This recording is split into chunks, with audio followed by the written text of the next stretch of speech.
Reese, Good morning, David. how are you? I'm good. How are you? Good. It was funny. The most recent link, it didn't work, but my old one worked. Really? Yeah, it said I couldn't join the meeting, and I'm wondering if it looked at me as, well, anyone could join at this point, right? When you're on. Yeah, it's not locked. We never lock our meetings because they're public meetings. You don't know what I got in from the new one. Oh, Mr. Collier got a new set of headphones, it looks like. Yeah, Hey, Freddie. a virtue. Hey, David. How you doing, man? Good. Yeah, Those the are noise. nice headphones. They're noise canceling. Can't hear anything on the outside, which is dangerous. But you shouldn't be able to hear any background. Well, I'll tell you if someone's sneaking up behind you. Christmas present?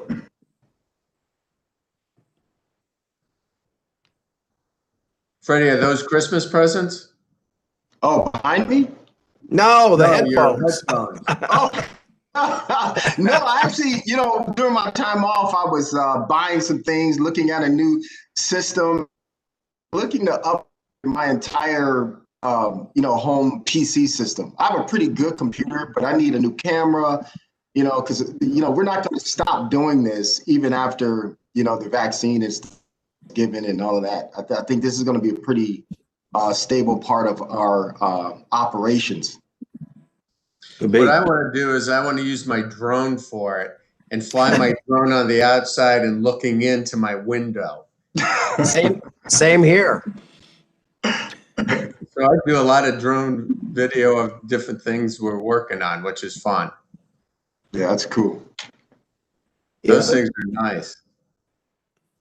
Hey, I want to share a promotional video at the end of the meeting if we have time during the director's report. For the ULI thing? Yeah, did you see it?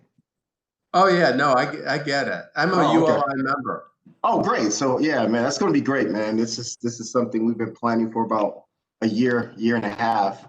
And we think it's going to start pushing the conversations around technology and mobility and all of the future things that we have to focus on. So are we going to have, is that going to be in person? It's not going to be in person, is it? Oh, no, it's virtual. Yeah. So we got a nice lineup of moderators. We have like Rick Jackson, Homer Bash, Michelle Yarbrough. We can have a cocktail party, though, a small cocktail party for some of the presenters. Oh, you know what? We're going to have a virtual meet and greet at the beginning with the keynote, and at the end of the symposium, there's going to be a cocktail reception. So it should be pretty interesting. Why don't we get a handful of people and do it from my office? We'll do it in the big room so we can all social distance. I got that nice bar. We can kind of have our cocktail party. We could be together since we got a small bubble. And no, that's an interesting thought. So when we had our virtual cocktail parties on Fridays for our office, we had a small group inside the office, and we had everyone that was outside the office, get on. So we could have our own little group, our own little bubble. That'd be good, and maybe we can stream the keynote and others via your monitor there. That would be nice. Yeah, we got that real big TV. Yeah, we should. Yeah, let's discuss that. All right. Did you guys see that City Hall is closed for the next few days for security reasons? Oh yeah, absolutely. Yeah, we just got I was notice. trying to get in, so they closed it down. Yeah. No, I know. I didn't know if the meeting was on or not today, so. We always have a meeting. We wouldn't miss it for the world. That's That's a good thing. Just keep it going, huh? Cleveland's up and operational. We do it virtually, but we're operational. We will get your project done. That's right, Freddie? That's right.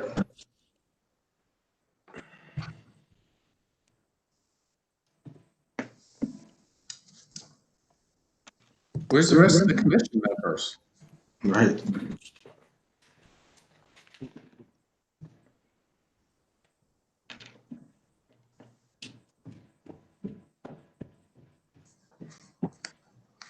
But doesn't that sound like a good idea, Freddie? I like that idea.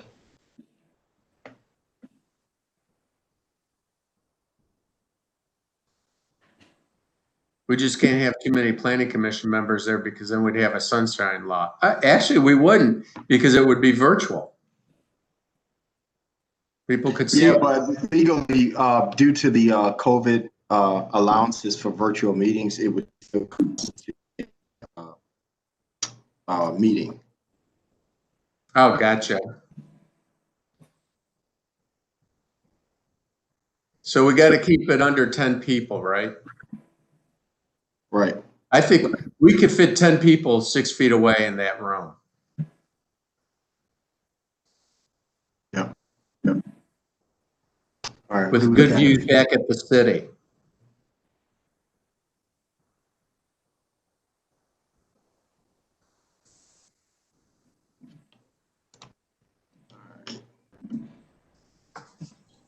It's 8:59. Still waiting for commission members. We don't have a quorum. Not yet. Maurice, have you seen any other planning commission members on your monitor?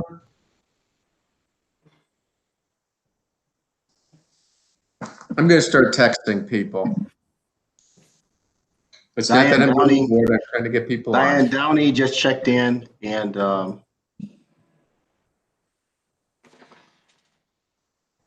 waiting on August.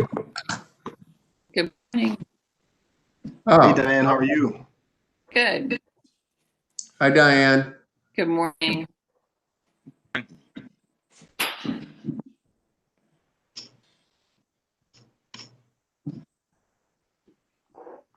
August just logged in.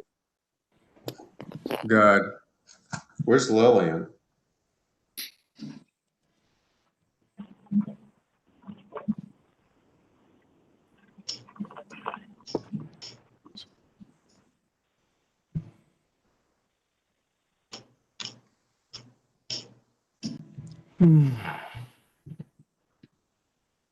How you doing, man?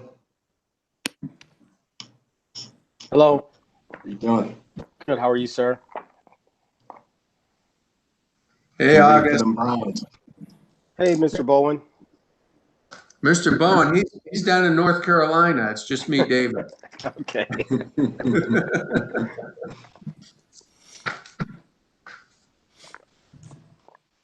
I think Charles Slife is just logged in. Yep.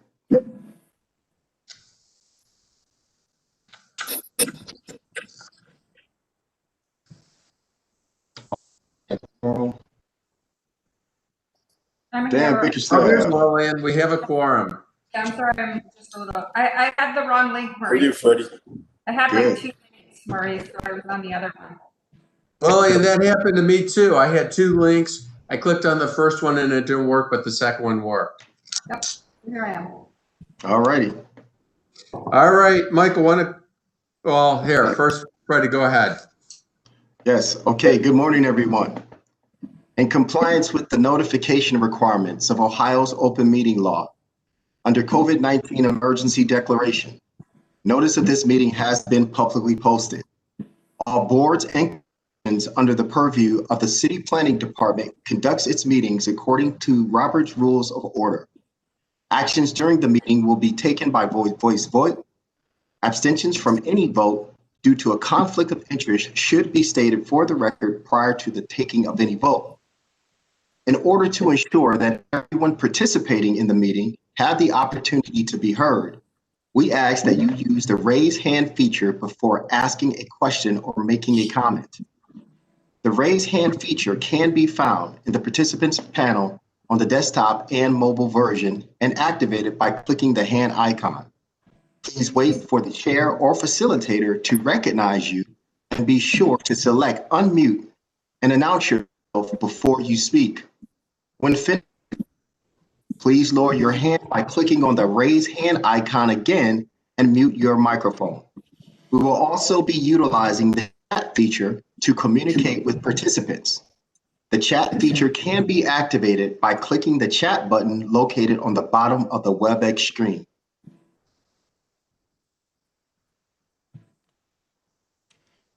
All meeting activity is being recorded via the WebEx platform.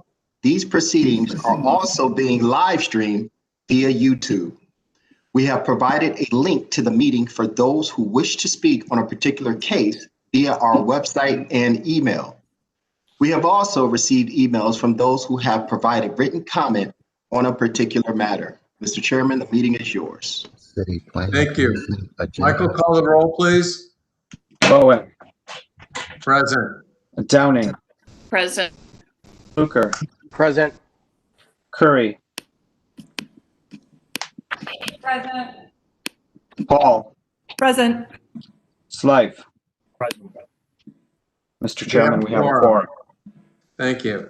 The first is a zoning matter. It's ordinance, unnumbered ordinance establishing a 7-foot specific setback along East 73rd Street between St. Clair and Detour Avenue. Shannon? Good morning, Shannon Leonard. I apologize, my video is not working this morning. Next slide, please. So the purpose of this setback, where we're proposing the 7-foot specific map setback, is to ensure that the Architecture WRJ development infill housing project that you all approved prior to the holidays can move forward. This will offer new diverse housing typologies within this community. Next slide, please. So in the city of Cleveland, we have regular setbacks. Generally, those are determined by 15% of the average depth of the lot for the front yard. And we also have what is known as map setbacks. And that is actual specific map setbacks that are indicated or drawn on our building zone maps of the city. They're either from the property line or from the street center line. These take precedence over all other setback regulations, and they can only be changed with legislation such as this. This is the area where the proposed project is, south of Detour to slightly above north of St. Clair. It's an infill housing project. So the setbacks on this street are because more than 20% of the street between the blocks is already filled in and is not vacant. The average setback is generally determined by the average of the homes to the north or south, 100 feet in each direction. In this case, the proposal is calling for homes that go above that, beyond that line, and I'll walk you through that.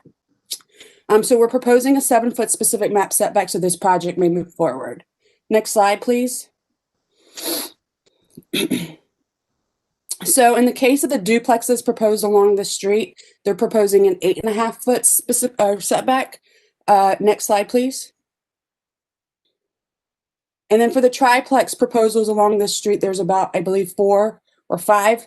They're proposing a 13.5-foot setback. Now, the average depth of these lots is 90 feet deep, which 15% would be about 13.5 feet.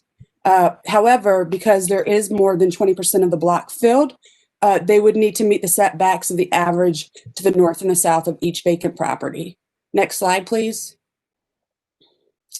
So I want to just walk through a couple examples. I didn't do for every single property that they're proposing, just so you can get the idea. Along this street, along this section of the streets south of Detour, the setbacks range anywhere between 14.5 feet all the way up to 24.5 feet. So for the instance of 889 East 73rd Street, where they're proposing one of the duplexes, as you can see to the north, 100 feet is about 2.5 properties to the north or 2.5 properties to the south based on the linear width of each lot.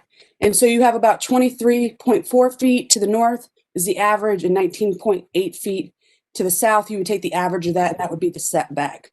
As you can see, the setbacks here go from the building line, not actually like the porch line. And as you can see, you get some context here. It's just a range of setbacks along this street. Next slide, please. And again, for 900 East 73rd, the average to the north is 16.3, but to the south, it's 18.8 feet. They would make the average of that. That would make their setback. Again, 872 East 73rd to the north, 16.1 and 16 feet respectively. So roughly a 16-foot setback at that property. Next slide, please. So in conclusion, as you can see, since we're proposing a 13.5-foot setback and an 8.5-foot setback, depending on whether it's a triplex or a duplex, they would not meet the setback. And that setback would not be able to be granted by the Board of Zoning Appeals. And so for that case, for this instance, we are proposing to institute a 7-foot specific map setback. This would allow the project to go forward. It wouldn't require the front yard variance that they would not be able to get from the Board of Zoning Appeals. And that way, it can also offer more housing typologies in this area. I will notate north of Detour, it is a more industrial area. And those setbacks are to the property line. It's a 0-foot setback on those properties. And so along this street is really just several different setbacks over time. But we would like to fill in the vacant properties. And so that's why we're really just requesting the 7-foot specific map setback here. Any questions?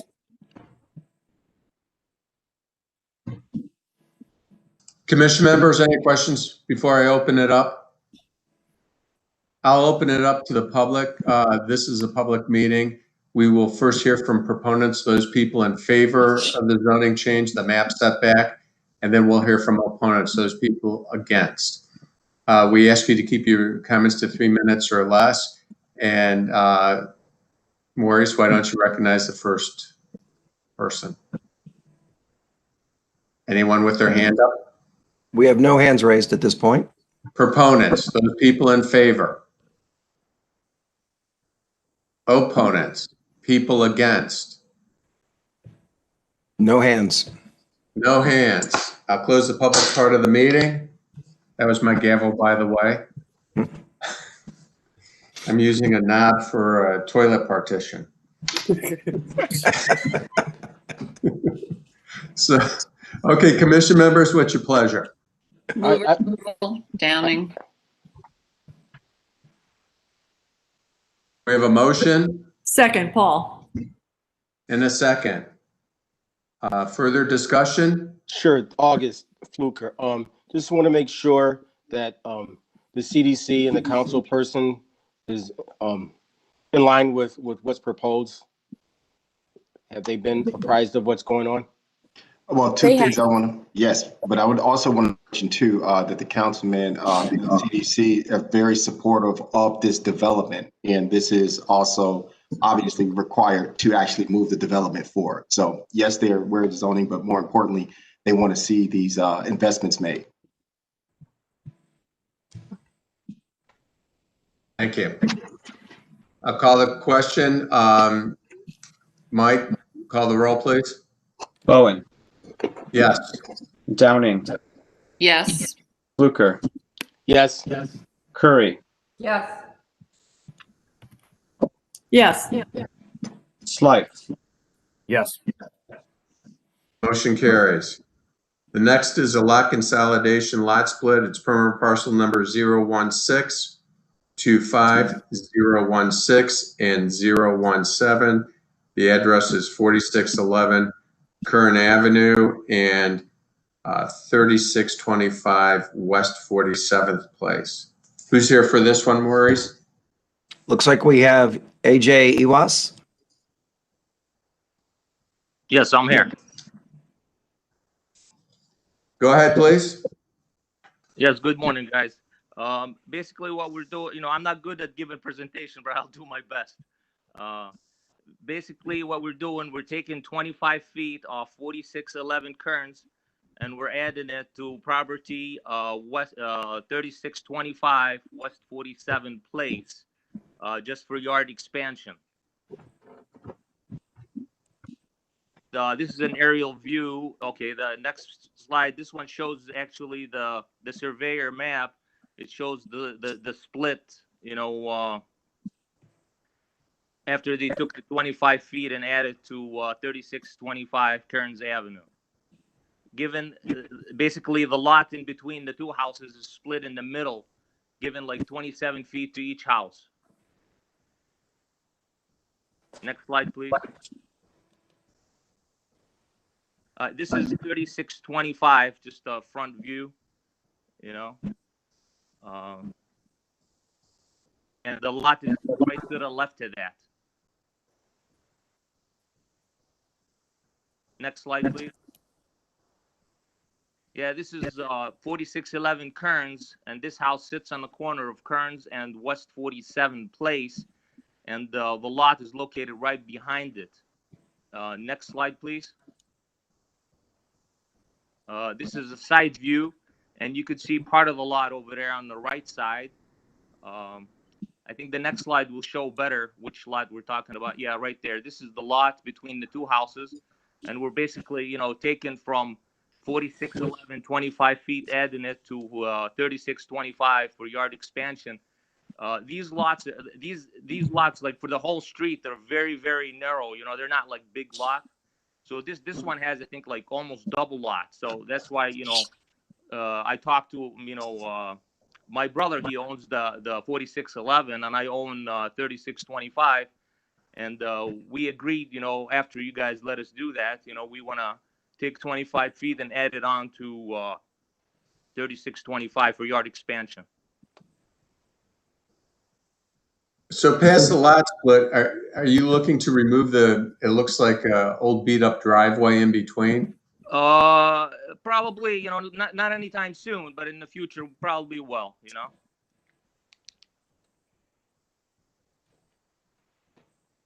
Commission members? Move approval, Downing. Second.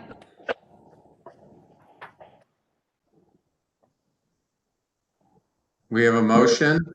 Do we have a second? I think I heard Lillian. Second. Oh, okay. I didn't hear her. Okay, so we have a motion and second. Further discussion? Hearing none, call the roll, please. Bowen, Yes. Downing, Yes. Fluker, Yes. Yes. Paul, Yes. Slife, Yes. Motion carries. Mandatory referrals, ordinance number 7-2021, designating the Consolidated Fruit Auction Company building as a Cleveland landmark. Who's here to speak to this one, Maurice? Well, we have Don Pettit with his hand raised, although I don't know how much he's speaking to it. We have, I can tell you who we have on the list: Michael Fleenor, Heather Rudge, Wendy Kyle, Tom Licks, and Tracy Nichols. So let's hear from Don first, since he's in charge of landmarks over there, and then we'll hear from the team.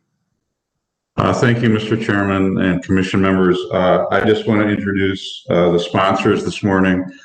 The first one is the Consolidated Fruit Auction Company building. And I believe that Michael Fleenor here is from the HP Group, and he's here to present the history and plan for the building.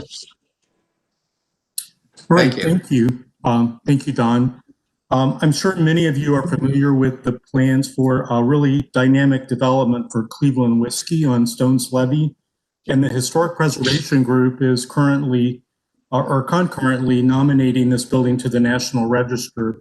But we're also seeking a local designation so that the project may apply for the Ohio Historic Preservation Tax Credit before the federal listing is completed. Next slide, please. The Consolidated Fruit Auction Company building is located on a peninsula in the Cuyahoga River Valley. And this 80-acre peninsula was platted and marketed for commercial and industrial purposes in 1856. An extensive rail yard was erected in 1872. In 1910 and 1911, the Cleveland, Cincinnati, Chicago, and St. Louis Railroad Company expanded this rail yard to the north. And in 1911, the Consolidated Fruit Auction Company, a well-established Cleveland fruit industry firm located in the city's wholesale food district, worked with the railroad to build a larger home for the company. Next slide, please. Next slide, please.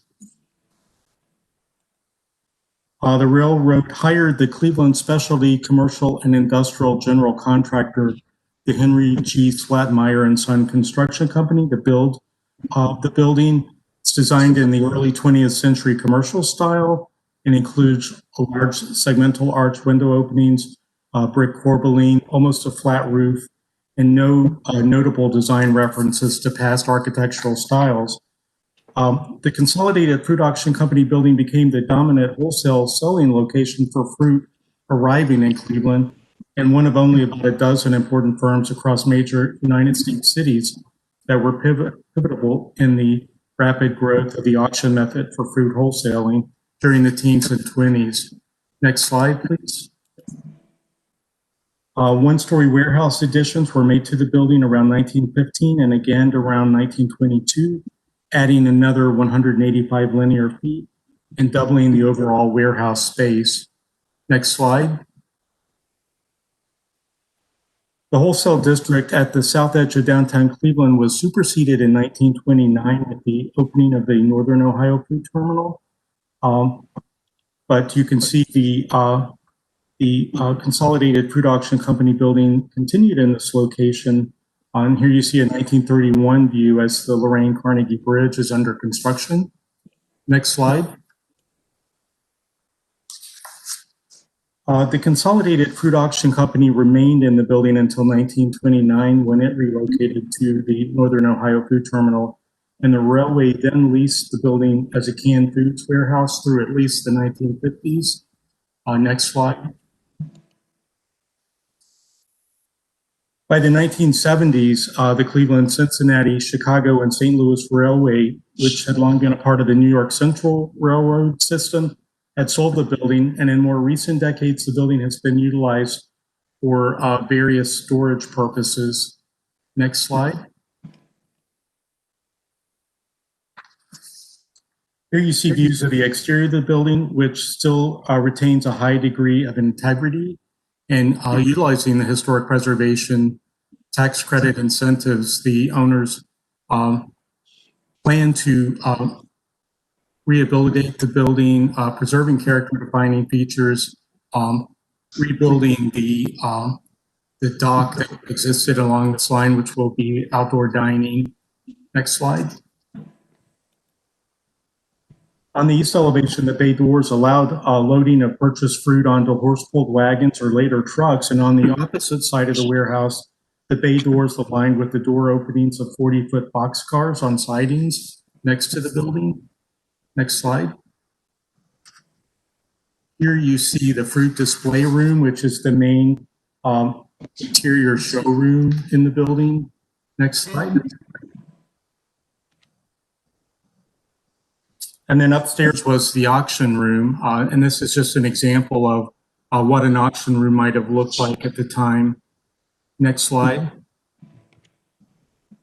The long expanse of the building are various warehouses with these incredible truss support system. This is going to adapt very well for the intended purpose of a restaurant, gift shop, tourist attraction, as well as the actual brewery for Cleveland whiskey. Next slide. I'd be happy to answer any questions that you might have, and Tom Litz, the CEO, might be also in attendance. Commission members? I move approval. Second. We have a motion, second, further discussion? What's the schedule on the renovation of this building? Well, we are applying for the next round of Ohio tax credit incentives. So we're still about a year and a half, 2 years out. Okay, thank you. Call the roll, please, Michael. Bowen, Yes. Downing, Yes. Yes. Fluker, Yes. Curry, Yes. Paul. I'm sorry, Tommy,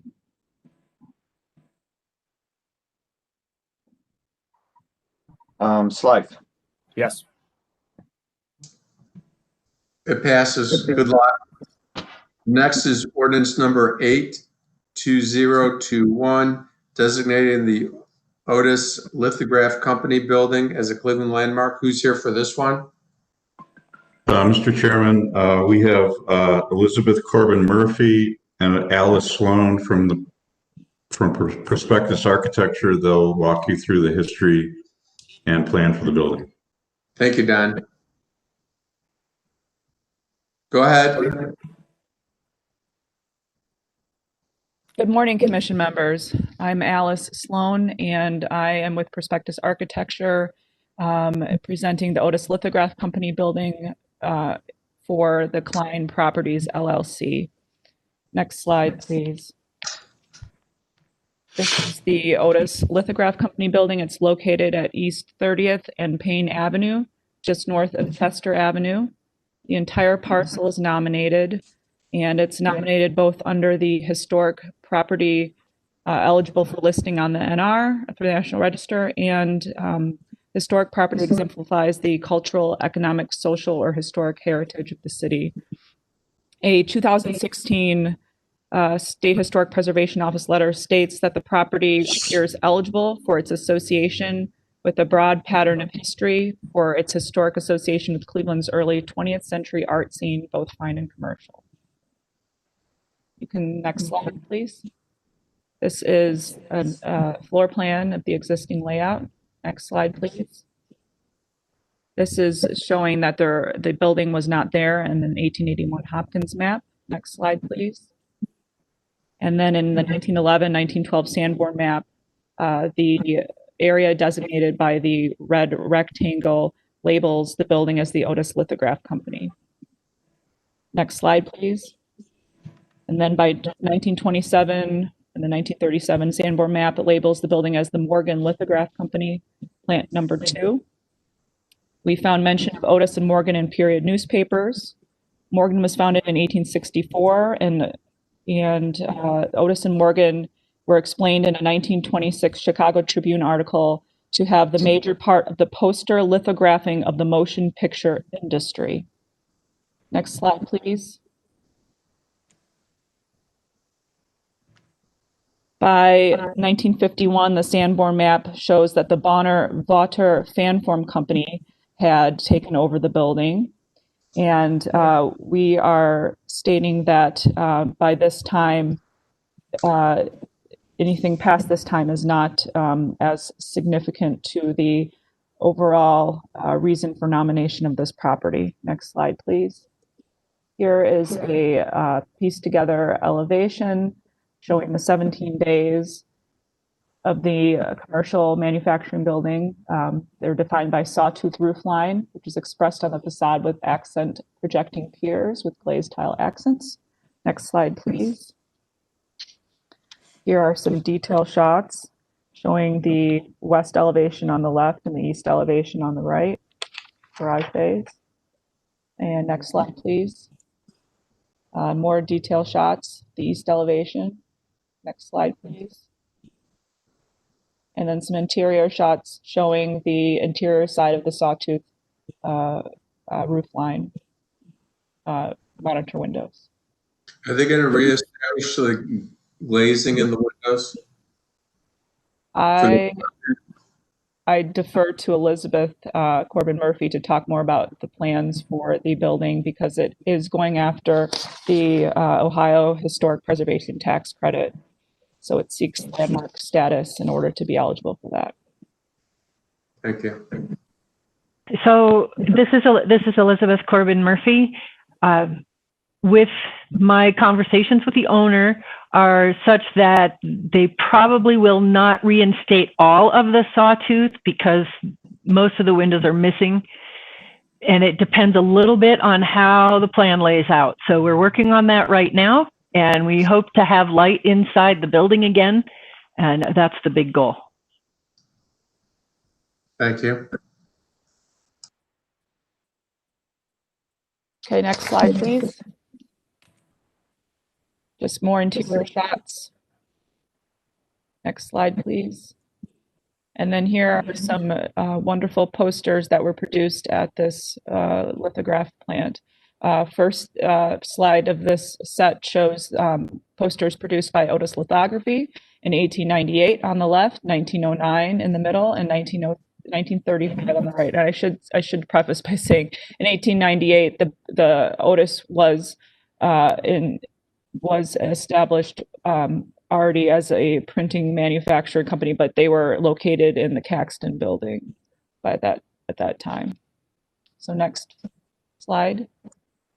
Then these are posters from the Morgan Lithograph Company, 1884, because they were established in the 1860s. So they already had some years under their belt by the time they took over the building at East 30th. And so we have a 31 poster in the middle and a 32 poster on the right. Thank you. Commission members? Move approval.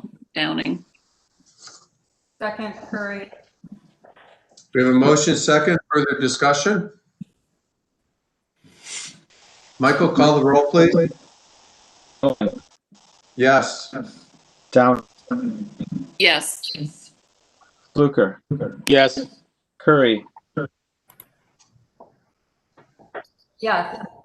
Paul, Yes. Slife. Yes.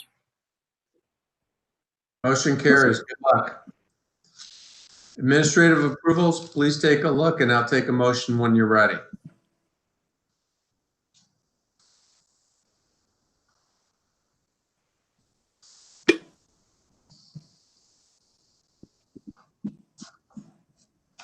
Move approval. Downing. Second, Curry. Motion and second. Further discussion? Call the roll, Michael. Bowen, Yes. Downing, Yes. Fluker, Yes. Curry, Yes. Paul, Yes. Yes. Motion carries. Next, we go into design review, Near West Design Review. This is a proposed demolition of a one-story commercial building. Who's here for this? And this is on 2461 West 25th Street. Who's here for this? Looks like we have Adam Jekyll. Good morning. Adam? Good morning. I'm going to need to swear you in. Please raise your right hand. You solemnly swear to tell the truth, the whole truth, and nothing but the truth, as you shall answer under the penalty of perjury?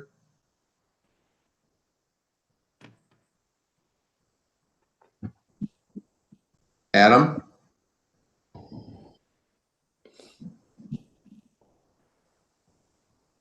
Hello?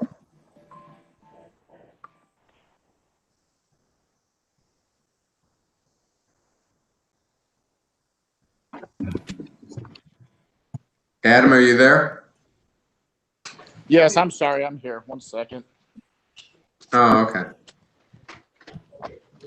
I'm sorry about that. Okay, I need to swear you in. Okay. Please raise your right hand. Do you solemnly swear to tell the truth, the whole truth, and nothing but the truth, as you shall answer under the penalty of perjury? I do. Thank you. Go ahead. So, sorry, I'm on my phone for the first time, so hopefully you can see me all right. We are proposing the demolition 2461, 2457, 25th Street, currently SAS Auto, which is closed for business. And we are asking for approval to demolish this building to make way for Trio Development, a mixed-use 171 unit development project that will span the site. The specific location of this building will actually be the Mulkey Court extension. Will be part of the Lincoln Heights development plan, and that we will be installing where this building is currently located.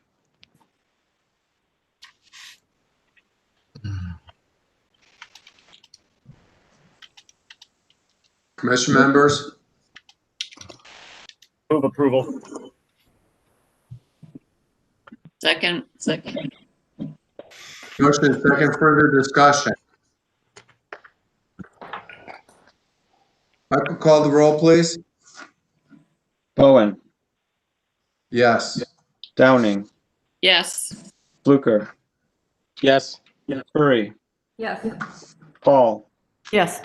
Slife. Yes.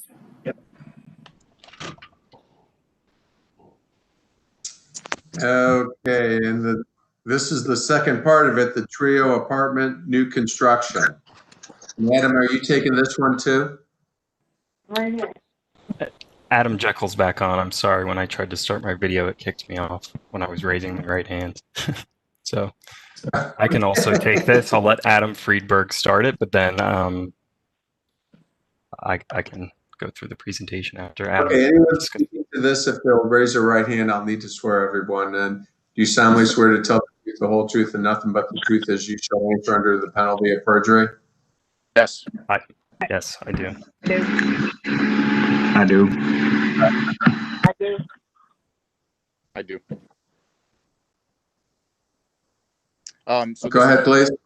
This is Adam Friedberg with Maverick Development. Thank you all for your time today and your consideration. Very excited to present Trio, a new 171 unit mixed use development on the site that we just talked about, where the demolition will occur. Trio will be the first building to execute on the Lincoln Heights master plan set out for this district. Working with the city of Cleveland, we have integrated a new public right-of-way, which we are calling multi-court extension. And Adam Jekyll will show you that. But we're just very excited to bring this development to Cleveland and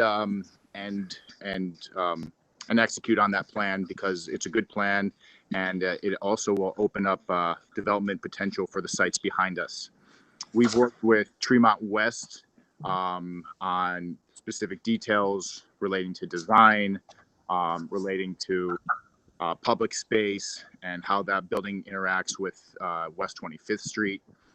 We have the support of Councilman McCormick in the form of a letter, and we have the support of the local community. So I'll turn it over to Adam Jekyll, but I appreciate the time and the consideration. Thank you. Go ahead, Adam. Next slide, please. Next slide, please. Next slide. As Adam mentioned, this is in the locations on West 25th Street. You can see from the zoning map, it's a location where you see several cars parked. It's an existing SAS automotive site. It's limited retail district in the urban form overlay. What you'll see in the presentation is we're proposing a 70-story building.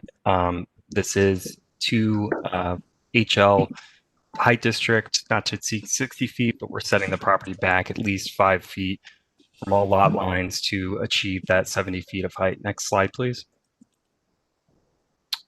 This is just a summary high-level summary of the building. 5 stories above West 25th Street. There's 2 stories below that are parking, 171 dwelling units, apartments, 170 cars, 62 bicycles, and 222,000 total square feet. This image that we're seeing here, we'll see it again later in the presentation, but this is at the corner of West 25th Street and the new multi-court extension. Next slide, please.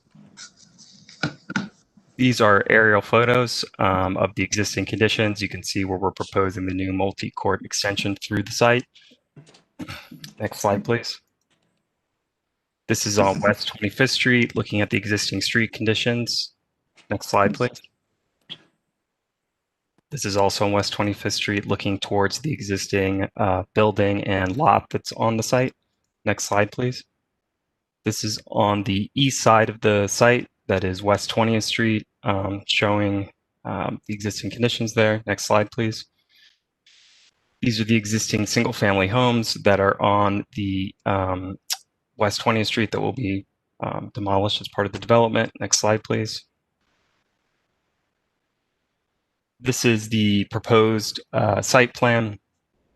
The multi-court extension is 20 feet wide between the curb extensions. You can see on the north part, well, on the upper part of this plan, there's a curb extension where multi-court extension and West 20th meet.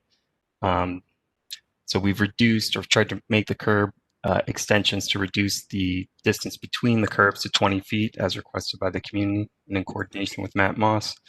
Next slide, please. This is a building section, just showing total number of dwelling units and total square footage for the site. As I mentioned, it's 171 apartments over 5 stories. Next slide, please. The site slopes very significantly. So we are on grade at West 25th and Multi-Court Extension, but West 25th becomes a bridge here to go over the train tracks. So it's on grade at Fillmore Avenue, which is below the bridge. So the lowest level of parking, although a significant portion of it is below grade, the majority of it is the north facade, which is page north, and the east facade up to Fillmore Avenue is exposed, and that is how you enter the lower level of the parking garage. Next slide, please. The parking level above that is going to be accessed from West 20th Street. So on the opposite, the east side of the site. Next slide, please. This is the site, the ground floor plan. So there's a retail space right at the corner of West 25th and Multi-Court. There's a very large south-facing courtyard with a robust amount of trees and plantings. The residential lobby is sort of in the upper left-hand corner of the courtyard. That's how you get to the residences from the street. Next slide, please. This is a typical floor plan. Next slide, please. This is the uppermost floor plan. There is a common shared roof area in the upper right-hand corner and amenity space. Next slide, please. These are just typical unit layouts. Next slide, please. This is a landscape plan that's showing what we're planning for the courtyard. Next slide, please. Landscape furnishing plan. Next slide, please. Landscaping plan, showing the different plants that will be within the courtyard. Next slide, please. This is the landscape lighting plan on the next slide.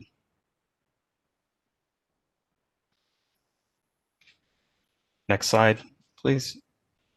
The next 4 slides are exterior elevations. You can flip through these pretty quickly.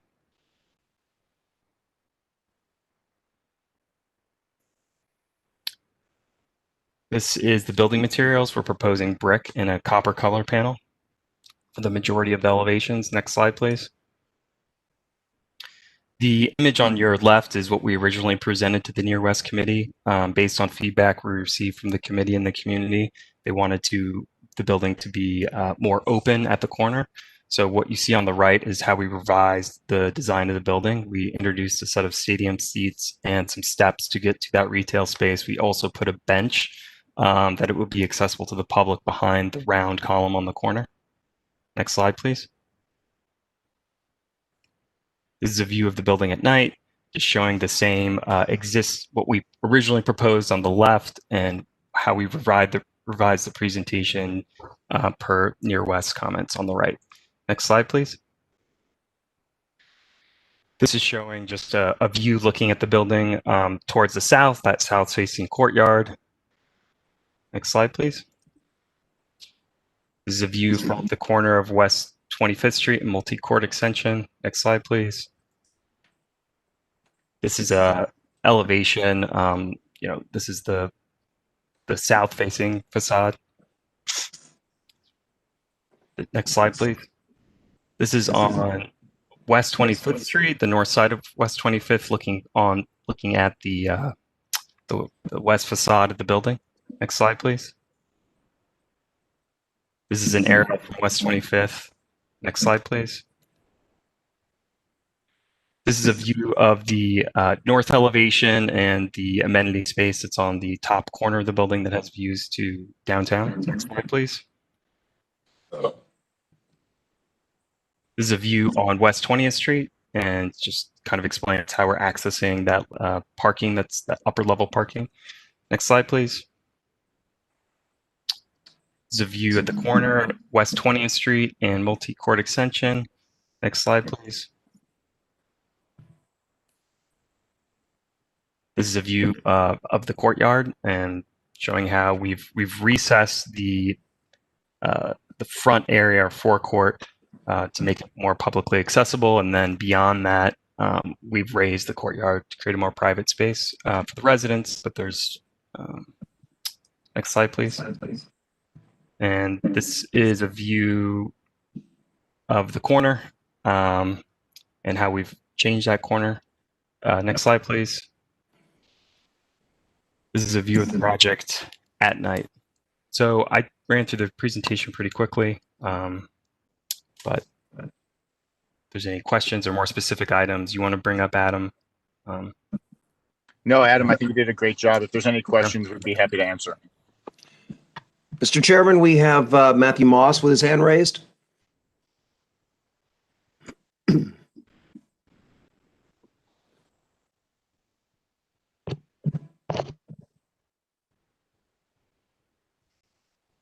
You're muted, David. Oh, there you go.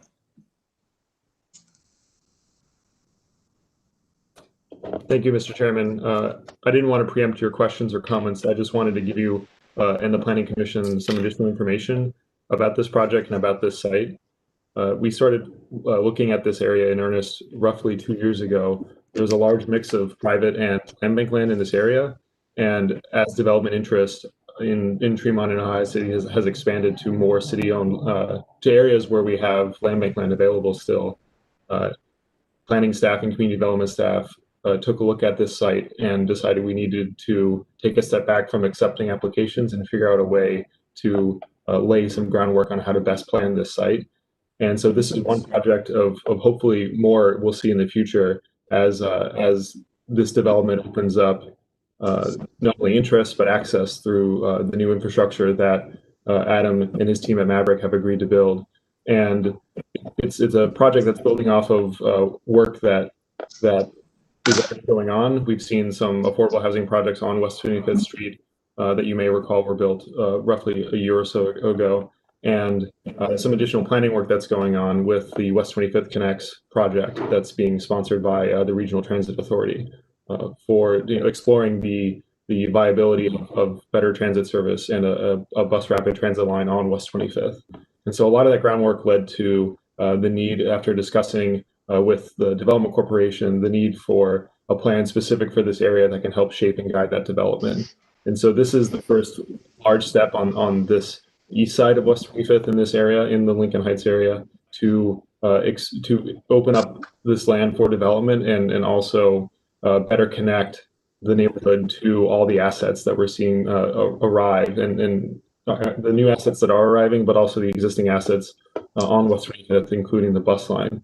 And so this project is in many ways the culmination of a lot of planning work that's been done with city staff and with the Development Corporation and the residents in the area. But it'll also, I think, be a signal of future projects to come and future activity that we hope will further advance the neighborhood schools and the city schools. So happy to answer any questions about what we're looking to do long-term here as well. Thanks, Matt.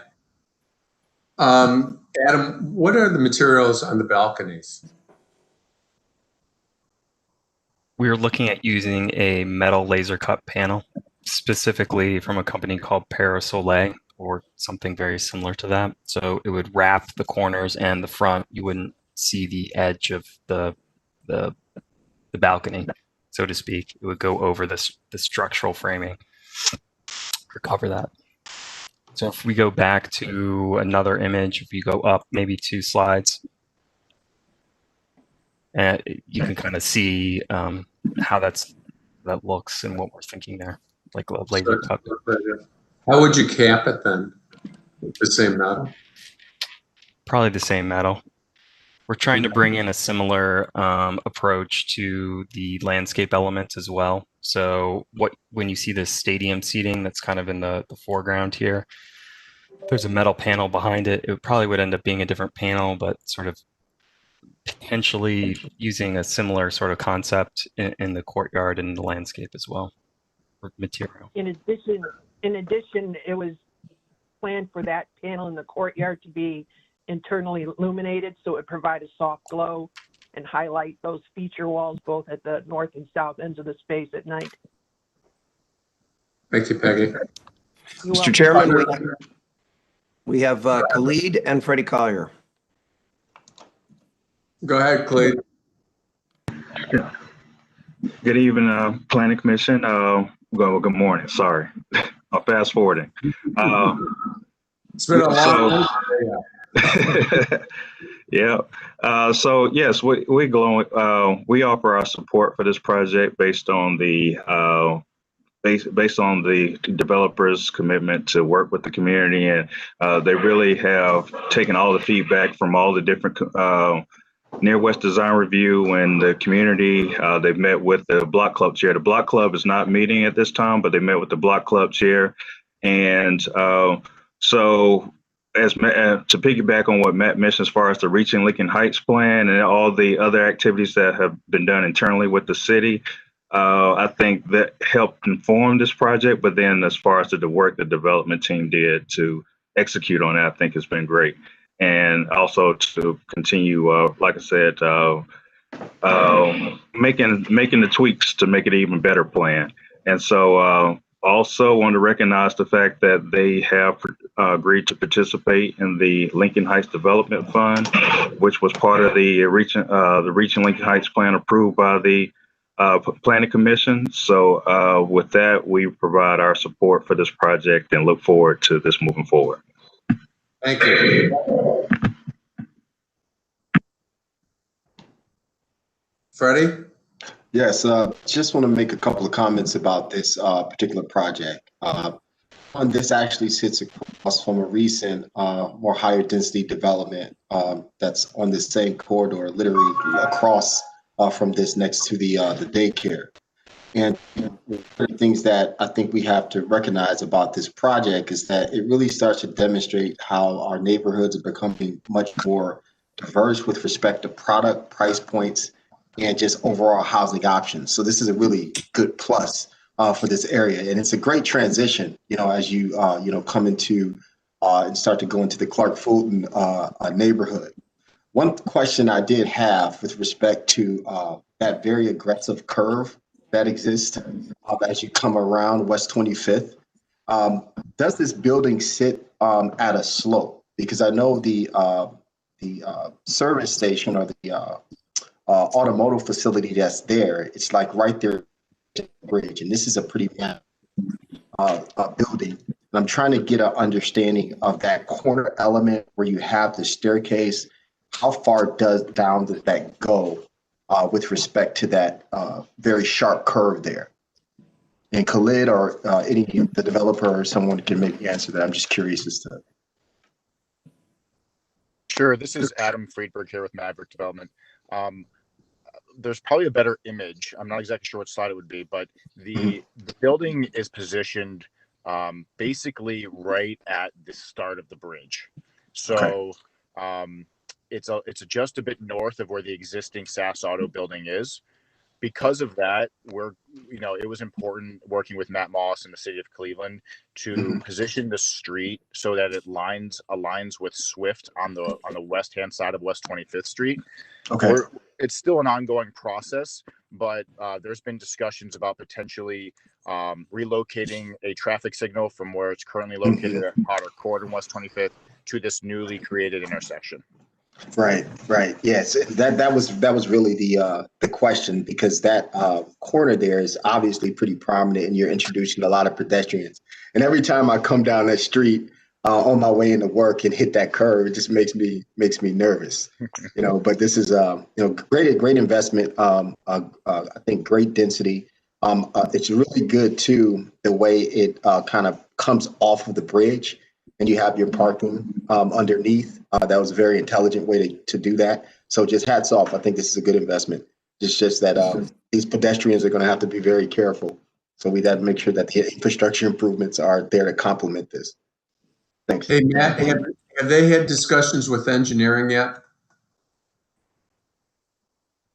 Yeah, Mr. Chairman, we have through the pre-development process of this project, we communicated early on with our Office of Capital Projects and Engineering about the city minimum standards for roadway right-of-way width and the location of this proposed new right-of-way. And so that has been an early part of this process, and will continue through permitting. So your next conversation will be about signalization and all that? for Yes. both pedestrians and vehicles. Correct. Okay, great. Mr. Chairman, we have Councilman McCormick and then Khalid again. Councilman. Good morning, Mr. Chairman, committee members, and all of the folks tuning in today. Good to see everyone, hear everyone. Happy New Year. Mr. Chair, I just wanted to add a couple comments. First, I support this project and appreciate the development team working with the community, Tremont West. And I want to thank the city planning staff and our fearless leader, Khalid from Tremont West, for all the work he's put in as well. Well, I'll just endorse what Khalid said. I'm not going to repeat it for the sake of time. He summarized it perfectly. The one thing, and Director Collier beat me to this, which is not a surprise given that he's much smarter and better looking than I will ever be, Mr. Chairman. But I do want to just put an exclamation point on what Director Collier said and say that I support the hard look corridor from a traffic calming perspective. I actually had a call yesterday, Mr. Chair, with the child care center there, as well as the owner of Porco and a couple other folks talking about traffic safety. And I know that traffic safety is also a concern for Nestle, which is just down the street from this project. So I fully endorse and I believe that we need serious traffic calming on this stretch of 25th. And I think there's probably some bridge and the exit off the freeway exchange, as well as this stretch of 25th. So a great project, worked extensively with the community. Again, want to thank planning staff for their efforts on this. And I think the missing piece to continuing to make this a really thriving corridor is to take a real hard look at this stretch of 25th. When it comes to a pedestrian and cycle safety perspective. So I look forward to working with planning and engineering on this stretch to make it a safer place for non-motorists. Thank you, Mr. Chair. Thank you, Councilman. Then we had Khalid again, and then Director Collier just raised his hand again. Khalid, go ahead. I would just second the councilman's comments. That's the same comment I was going to make. So he did it. He said it best. Yeah, not to beat this to death, but I think too with the 25 Connects project, Khalid and everybody, I think that's a real good opportunity to execute on what the councilman indicated with respect to the pedestrian nature of this corridor and improving that experience, because that product I think is really going to set the table for going after funding resources, not just from the city perspective, but from the state and other, funding sources like NOACA to do those improvements. So that 25 Connects plan, we should definitely make sure we put our hearts into making sure that product reinforces the development that we envision for this corridor. So I just want to throw that in there. That's how we should go about it. Thank you. Thank you, Freddie. Commission members? Questions, comments, motions? I move approval, Downing. I second Curry. I think it's a great project, and I do agree with the councilman about the street. So hope to see some of that. Thank you. Further discussion, anyone else? I just, as we talk about infrastructure in this city, around the city, I think I've seen this happen throughout the country where there's companies who can actually find grants outside of what we're accustomed to, whether it's smart streets or smart infrastructure. So I think as we plan to unpack how we connect private development, public monies and infrastructure, we need to start thinking outside the proverbial box that we're accustomed to. Thank you, August. Michael, call the roll, please. Bowen. Yes. Downing. Yes. Fluker. Curry. Lillian, are you there? Okay. Yes, sorry. Paul. Yes. Slife. Yes. Motion carries. Good luck. Look forward to coming out of the ground. Next is design review. Willy Avenue Townhomes, new construction. This is 2010-2106 Willy Avenue. Who's here for this one? Looks like we have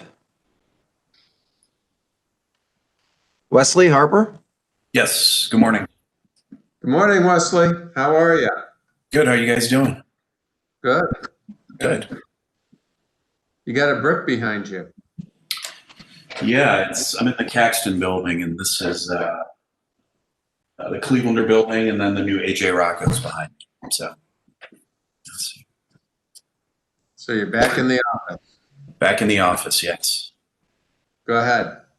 Okay. Oh, I got where you went. I'm used to you being sworn in already. You solemnly swear to tell the truth, the whole truth, and nothing but the truth, as you shall answer under the penalty of perjury. Yes.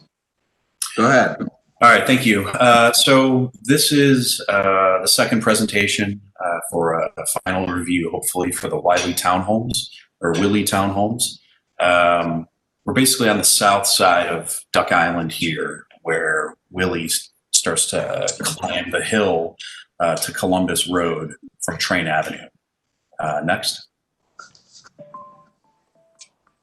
Here we have our site, which again, it's on the southern side of Duck Island, across the street from the St. Wendelin School. You see in this picture here, Willy starting to drop from Columbus down to Train Avenue.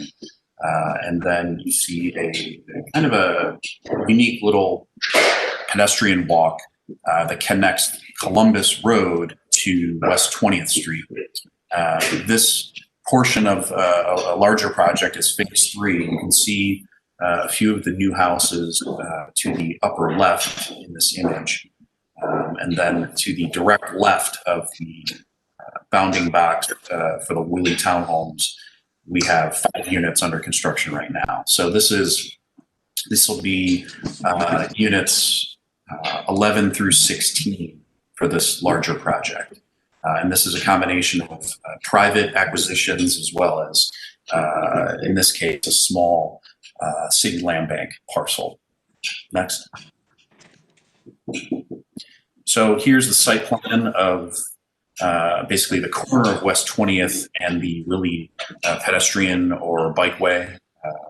And so you can see the 5 houses to the right that have been recently constructed, and then you have to the west the 5 townhomes that are under construction currently. Those are accessed, or actually everything in this project for the most part is accessed off of Follett Court, and then a driveway heading north-south leads to those existing units. And then for this portion of the project, we have a new curb cut on West 20th, which was something we worked closely with the community on to kind of quell some of their fears with too many cars going down Follett.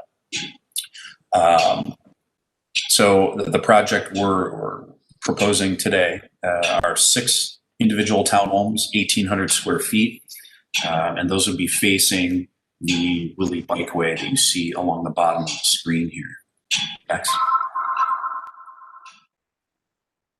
So some of the new information in this presentation would be the landscape plan. So there's very minimal opportunities for landscaping here, but what we'd like to do is along the southern face of the unit, a small area of planting in between basically the porches of the units and the house or the townhomes themselves. So at the upper left, we have a handful of specifications.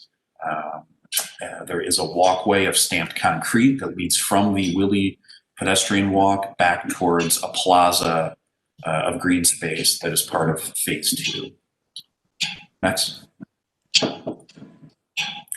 These renderings were part of the presentation previously. The white cladding of the units is a 5-inch exposure lapped cement board. We have black window frames, and then you can start to see the inset porches for each unit. Next. Just a closer view of that same facade. Next.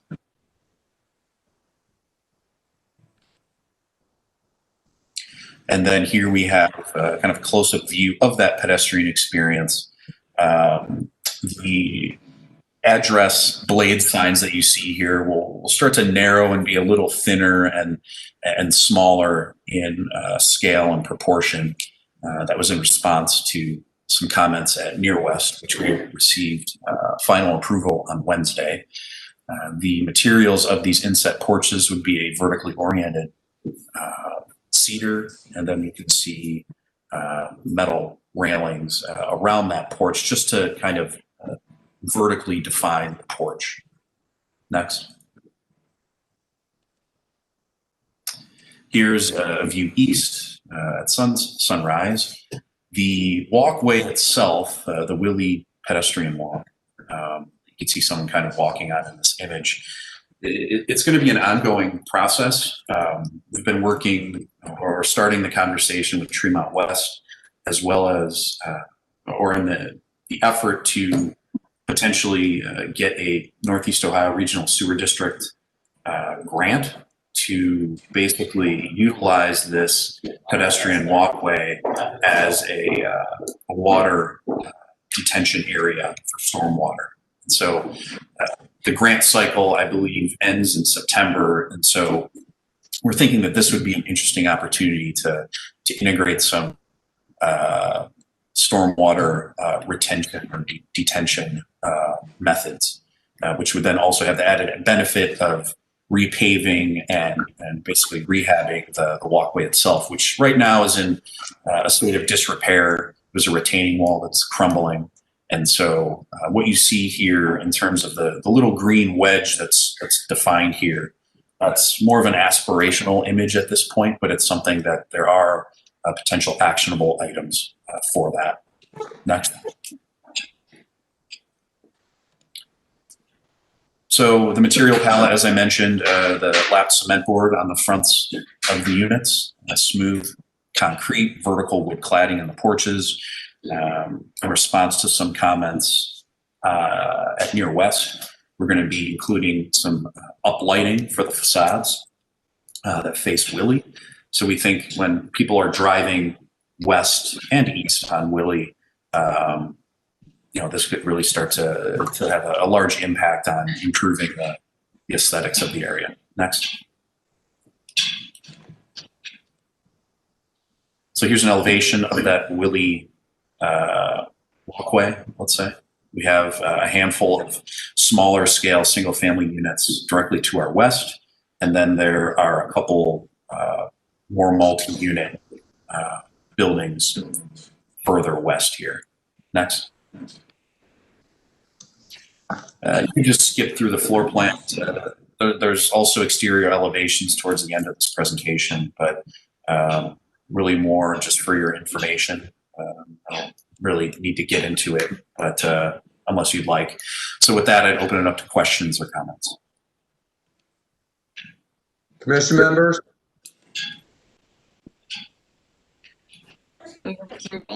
What the price range is for these? Just curious what price range these are. Yeah, it'll probably be somewhere in the range of $450. And how many square footage? 1,800. 1,800. Okay. Yeah. I'll make a motion to approve. I saw the plan a few weeks ago, and I know this was part of it, but I really like the development and the architecture, and it's an excellent project. So thank you. Great. Well, Thank you. Diane made the motion. Do you want to second it?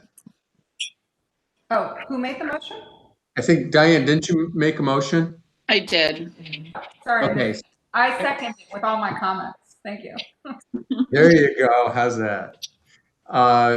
Further discussion? Well, I'd just like to say, Wesley, another sharp project. Thank you. Very well done. Thank you. I'll call the question. Michael, call the roll, please. Bowen, Yes. Downing, Yes. Fluker, Yes. Curry. Leon, I'm sorry, I didn't hear you. Yes. Paul, Yes. Light. Yes. Good luck, Wesley. Nice to see you again. You too. Thanks. Woodland Branch Library, Central Distribution Facility, new construction. This is East Design Review. Who's here for this one? Well, we have our neighborhood planner, Nicole Calhoun, to start. Do we have any people to swear in? I'm sure we have Dan Bickerstaff here, I see. And then you also have Dan Pollock from Bostwick as well. Okay, so everyone speaking that's not part of staff, please raise your right hand. Do you solemnly swear to tell the truth, the whole truth, and nothing but the truth as you shall answer under the penalty of perjury? I do. I do. Great. Go ahead. Mr. Chairman, it's Diane Downing. I'm going to abstain. You want to say why you're abstaining? Husband is on the library board. Okay. Okay. That's good. So who's going to start this off? Great. Nicole, I don't know if you had anything to start off. If not, I'll go ahead. Yes, good morning, Planning Commission Board and members. We had a change. The original submission was for schematic. It was then changed because it was going to be tabled. It is now a conceptual because this is the first round. And I just wanted to let you all know. Thank you. Okay, so it's under conceptual. Okay, thank you for the clarification. Thank you, Nicole. We can go to the next slide. Is this the, looks like the, Dan Bickerstaff, is this the zoning? This looks like a zoning submittal. Yeah. Not our design review. Looks like the right presentation.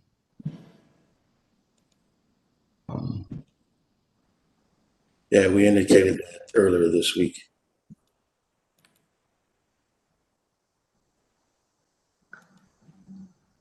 So at least we're saying concepts and everything. Do you want to use this presentation? Can you use this presentation? I think I probably can. You know, so long as we agree there's enough information, we could go back up front and I could start there. I could do my best to describe our way through it. Okay, perfect. So let's keep it on this slide. So you can kind of see in the center it says existing East Woodland branch. So this is the existing location of the Woodland Branch Library to the north of that L shape. On the kind of south of that L shape is a kind of garage maintenance facility for the library. And then we'll zoom out a little bit. Just I'll try to take us out from here on this image. So we have, you know, this neighborhood to the south and west is fairly industrial, but to the north and east we have a lot of housing and pedestrian traffic that will be coming to the site. So we've really kind of focused on this area and want to make it a destination for people to come to and make it an amenity for those who live in this neighborhood. I think next slide, please. So this shows some of the parcels and development of the site. So parcel A, B, and C in that northeast, southeast, and southwest corner.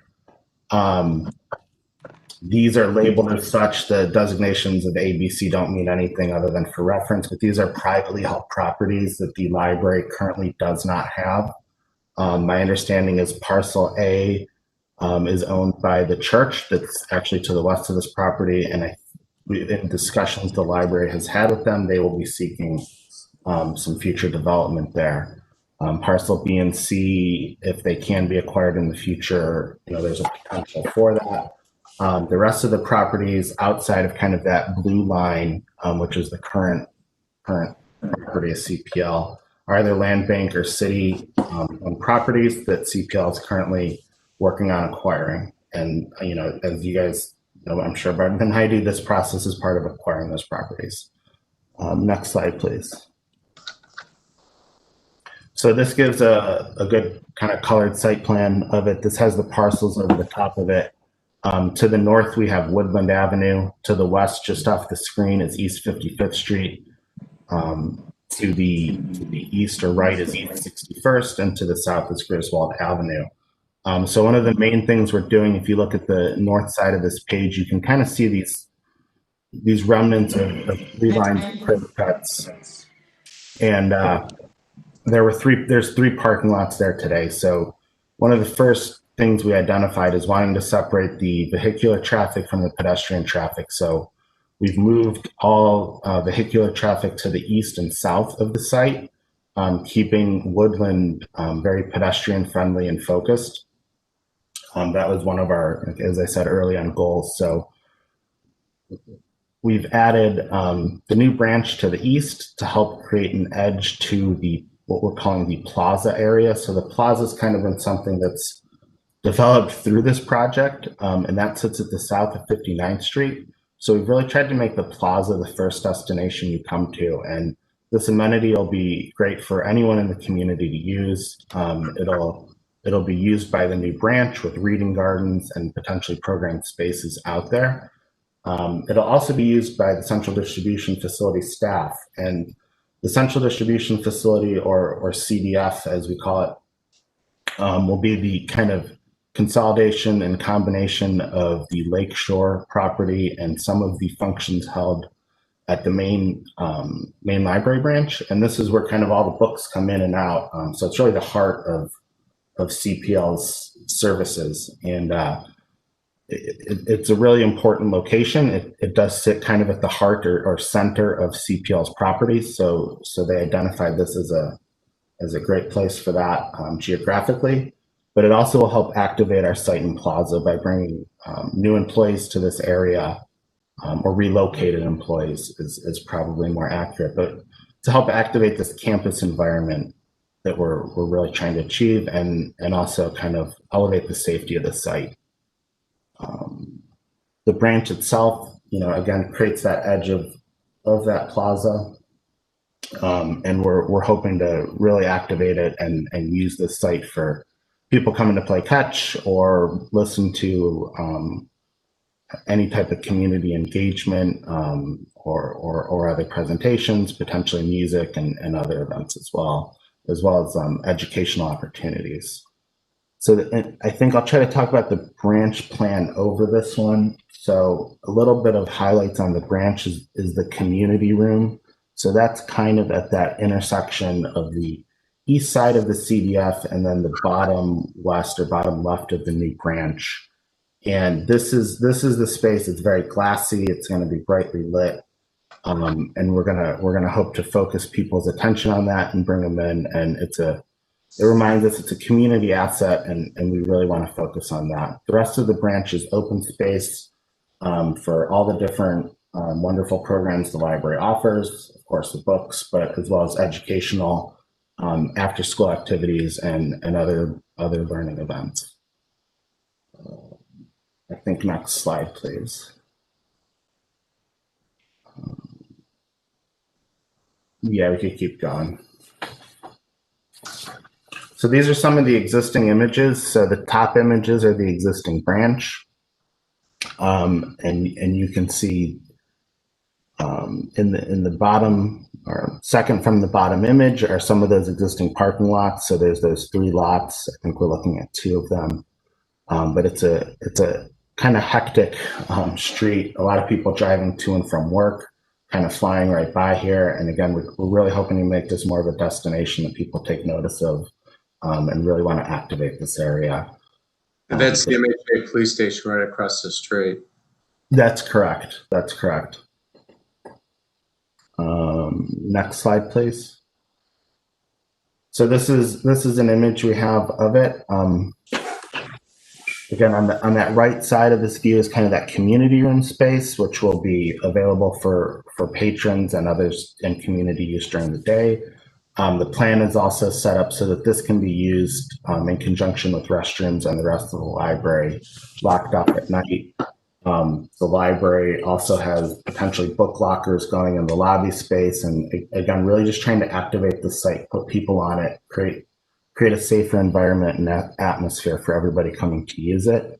The architecture, we pushed it up to the setback on the street, but then angled it in We know there are people coming from the east, and we wanted to be able to bring people into it. This was one of kind of the biggest design, I don't know if problems is the right word, but considerations of the project was having that one entry kind of aligned with the CDF entry, which is a little, can't really see it, but it's just to the right of the screen, so that everybody, again, activates the site and enters at the same place to create that campus environment, and keeping that kind of security focused on the central plaza area and then around the building.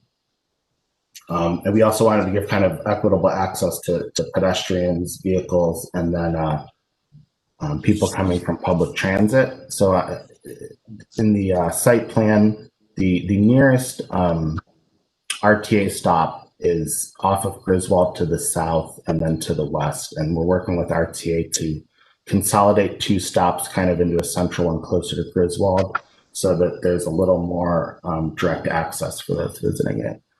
And the architecture, we tried to keep it fairly simple but modern. Again, the angles were for view sheds and to try to bring people into that center area, and then really create that edge of the plaza on that site.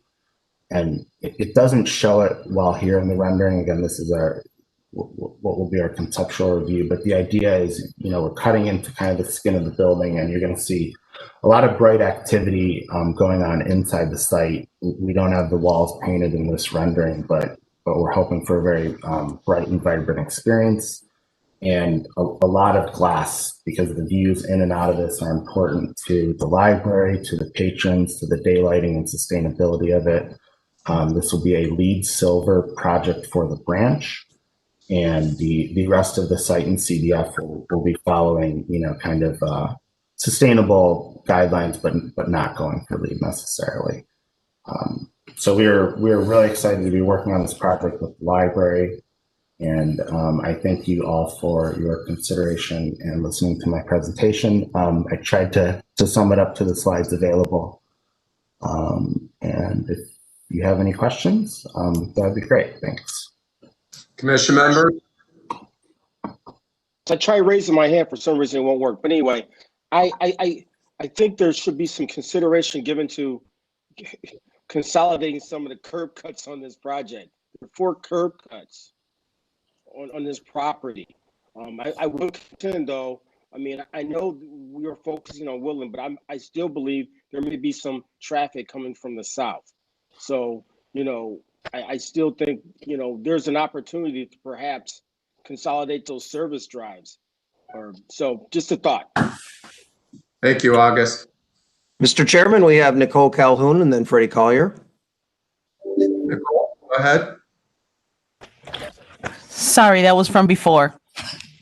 Okay. Go ahead, Freddie. Yeah, just real quick. I just want to say the design is really, really good. And I like the fact that they're using a lot of glass because the transparency is great to be able to see activity. The other thing I do want to bring up too, and this is the same as the other project, you have housing estates across the street from this, and this will be frequented by those residents. We have to get the right-of-ways right for people. And the stripe and the traffic signals and the time crosswalks and things of that nature we have to pursue. So I think this is an example of another investment going to pull people, youth and others across a very busy Woodland Avenue. And I think this is a good thing to set up a dialogue with the folks in traffic to try to figure out how we can enhance that intersection and make that crossing area and make it much more aggressive and visual. So I just want to emphasize that point. Freddie, great comments. I used to drive by this 2 or 3 times a day, and I would tell you there aren't crosswalks where there need to be because people cross anyhow. So having traffic involved with this early on and really taking a look at the opportunities to get people across where they need to cross, because no one's walking down to East 55th Street to cross. Right. I mean, people do cross at East 55th Street, don't get me wrong, but they're crossing way before then. And we need to make those opportunities announced to the vehicles because the people should be able to cross. So you're right on, Fred. Okay, thanks, Freddie. Anyone else? I just want to say I actually like the design quite a bit. I instantly saw that this would have a lot of light in terms of the ribbon windows. I agree with Freddie, of course, but I think we need a better way going forward for projects and developers to really work with the city in a more proactive way. I feel like the question of how to bring the departments together and be more proactive. I think that the city actually has a role to play in that, traffic and engineering. And to be honest, as you know, it's really difficult for people to push for things as opposed for to be a collaboration. And so I just want to make that point, which is that there's a role for us as a commission and as a department to help to bring that to happen, because it is truly the city's responsibility.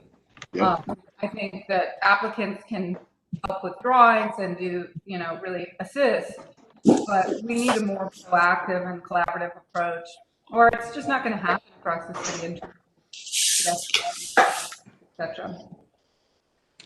Mr. Chairman, we have Director Collier again. Yeah, I think Lily is 100% right. And, that culture shift, I think, is something that can be established, Lillian, through the Vision Zero action plan that we're going to embark on. Because that'll bring all of these various city departments and also agencies together. So we can kind of use that, I think, as a jumping off point. And as you know, we're going to be updating the comp plan. So those are, I think, two strategic touch points where we can start to, really accelerate that culture shift that's needed, or that culture of real true collaboration. And more than anybody, given your experience in City Hall, it's some things are like turning a battleship, and it's extremely slow, but when you have these strategic opportunities like the Vision Zero action plan and our citywide plan update, those will serve as those platforms for that collaboration to be to happen. So I totally agree with that. To Director Collier, I agree. I've had a very pleasant experience with the city of Akron. They've actually created a cluster where, when you go in to meet, you meet with everyone, every department. It's not like bifurcated and siloed. And we've been able to solve some difficult and challenging efforts because of that. So I think, as we move forward, we need to think about how communication happens across channels. Right. So I would say this is conceptual approval, I think, but I don't know about the distinction. I mean, this project seems pretty well designed. So unless there's some community concerns about it, obviously I want to send the message that, this could move pretty quickly. So I'm not sure it needs to come out first schematic and then final, but I would defer to staff. But for me, I don't want to put them through a tremendous amount. I know they'll go back. Okay.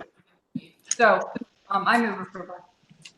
Okay, we have a motion to approve, and this is conceptual, but obviously from Lillian's comments, she would be open to seeing a final approval the next time. So we have a motion. Who seconded that, please? August. Thank you, August. We have a motion and a second. Further discussion? Hearing none, call the roll, Michael, please. Before you go ahead, I did have Nicole Calhoun with her hand raised again. I don't know if she had a comment to make before you voted. Yes, I'm not sure if you all had the chance to look over the comments from East Design Review motion form. There were a couple of items on there that were not discussed, and also the other presentation that they used further went into some of the items that were on the motion form. I did email them to email them again to Maurice just a couple minutes ago for the actual presentation. They get confused, I guess, but The motion form listed around 16 items that the East Design Review Committee went through, which led to the conceptual. Mhm. Yeah, and we have the form in our packets. I'm looking at the form now, and I looked at it before, and all the other commission members did too, and looked at it before today even. So we are familiar with that. A lot of these things look like things that would be in final approval anyhow. So we would look for those kind of things in a final approval. So you're exactly correct. Thank you. Thank you. So go ahead, Michael. Bowen, Yes. Fluker, Yes. Curry, Yes. Paul, Yes. Slife. Sorry, Charles? That was a yes. Okay, thank you. Okay, great. So now we're moving on to some demolitions. Thank This you. is, what's that? I said, thank you very much. Oh, nice to see you. Dan, have a good day and a nice weekend. Proposed demolition of a two-story residential structure. This is according to codified ordinance 341-08. It's 5814 Fleet Avenue. And there's a number of these Mr. Wu's going to present. And since he is a employee of the city of Cleveland, we do not need to swear him in.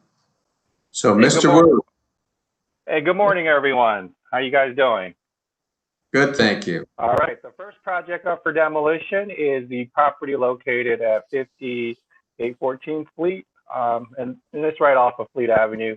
This was a project that the CDC wanted to save, but unfortunately, there was an accident and a car hit the corner of it, so it's structurally compromised at this point. So if Maurice, if you could just go through the pictures. This was the pictures before the accident. These are the rear photos. And as you can see, a car hit the front of that little corner, and then they had an engineer look at it, and it can't be saved. So you can just slowly go through the pictures. These are some of the neighboring properties. And the next ones are going to be some of the internal or interior pictures. I'm amazed someone could actually hit that building that far off the road. Yeah. I move to approve demolition. We have a motion and second to approve demolition. Obviously, the building has nice character to it, but structurally it can't be saved. It's too far compromised. So, Michael, would you call the roll, please? Bowen. Yes. Yes. Yes. Curry. Yes, but I'm a little conflicted. I'm not an engineer, but I'm not entirely sure it can't be saved. But I will vote yes. Interest. Okay. Paul. Yes. Slife. Yes, and I hope that this driver is being pursued if this was an avoidable incident. Okay, motion carries. The next one is a proposed demolition of a two-story residential structure according to codified ordinance 341-08. And this one is at 2967 East 79th Street. Mr. Wu. Yes, this is 2967 East 79th Street. So this one, we had our asbestos surveyor try to go in, but the floor was too compromised and even they wouldn't go in there. So we were able to get one interior photo. As you can see, it's all rotted out.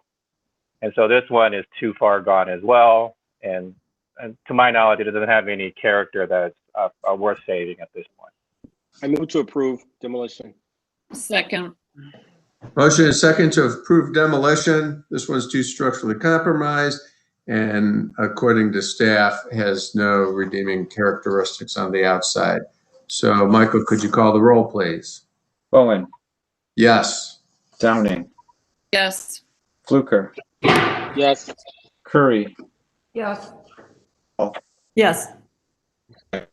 Yes. Motion carries. Next is a proposed demolition of a one-story commercial building according to codified ordinance 341-08. This is at 3440 East 93rd Street. Mr. Wu. Yes, 3440 East 93rd. There's two structures on there, a rear and a front. And as you can see the pictures, there's graffiti all over it. So we'll just go through the pictures slowly and discuss the matter. And on the front structure, look like the floors are caving in slowly. And on the rear structure, the roof is exposed, so it's letting the weather element come in. And I believe this one is too far gone too to also save, unfortunately, as I do with all of my projects. Move to approve demolition. Second. Motion and second to approve the demolition. This one also too far structurally gone. Not a lot of character on the outside of the building. The building across the street looked nice though. It did. Call the roll. Bowen. Yes. Downing. Yes. Fluker. Yes. Curry. Yes. Paul. Yes. Slife. Yes. Motion carries. This is a proposed demolition of a two-story residential structure according to codified ordinance 341-08. This is at 7201 Grand Avenue. Mr. Wu. Yes, this property has been acquired by the city to demolish. It's on the opportunity corridor where the new police station will be coming in. So we just want to demolish it and then, try to get it ready for the new police station. That first picture, it looks like the whole structure's leaning over. I mean, there's not that many houses here left too, but yeah, it looks like it's leaning over a little bit. I move approval. And the Second. motion is second to demo the building. And this is also to make way for a roadway for the city of Cleveland. Michael, call the roll, please. Bowen. Yes. Downing. Yes. Fluker. Yes. Curry. Yes. Paul. Yes. Slife. Yes.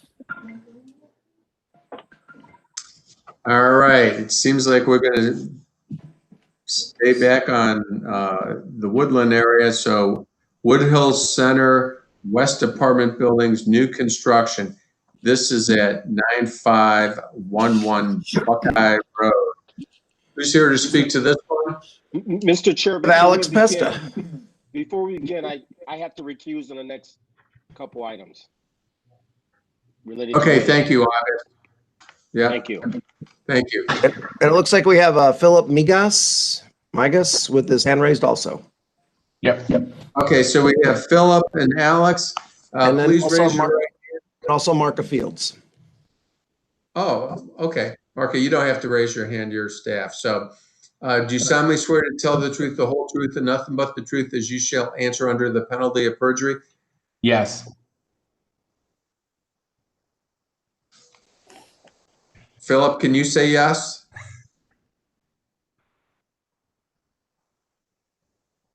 Philip, are you there? For some reason, we're not hearing you.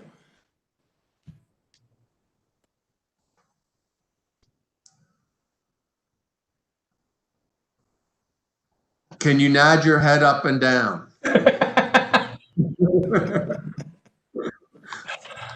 I can do my best Philip impression. How about that? Okay, Yeah, there you go. it changed mics on me. Are you able to hear me now? Yes, loud and clear. Yeah. Yes. Okay, thank you. I hate when that happens. All right, who's going to go first? I'll go first, Mr. Chair. This is Alex Pesto with City Architecture. Thank you to the Planning Commission for hearing us this morning. This is a follow-up to the Woodhill Up Next plan. And whomever is in charge of the slides, please feel free to kind of cycle through quickly.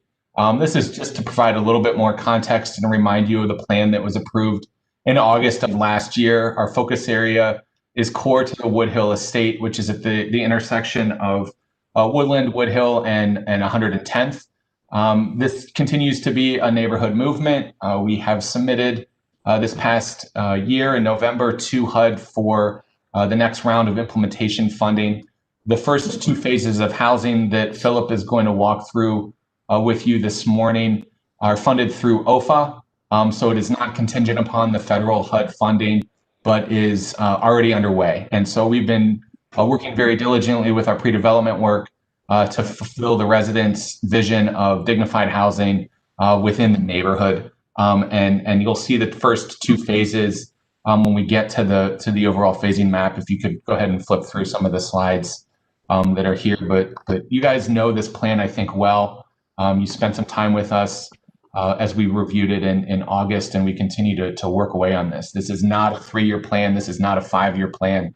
This is going to take some time, but we are very happy to be back in front of this board, in front of the commission, with the first 2 phases of implementation, because we are all committed, following the city's lead, to get this done and get this out of the ground as soon as possible. I think if you can go to 2 more slides, that would be fantastic, and then I'll pause there and kind of outline where the 2 housing sites are. Right there would be perfect. Thank you. So the two housing sites that we are in front of you today to review the architectural work are down on the bottom left corner. You can see Woodhill Station West. It's 120 units that will be coming up out of the ground here probably next year. And then the other site is Woodhill Center East, which is along Woodland, which is on the right-hand side of the site map that's there.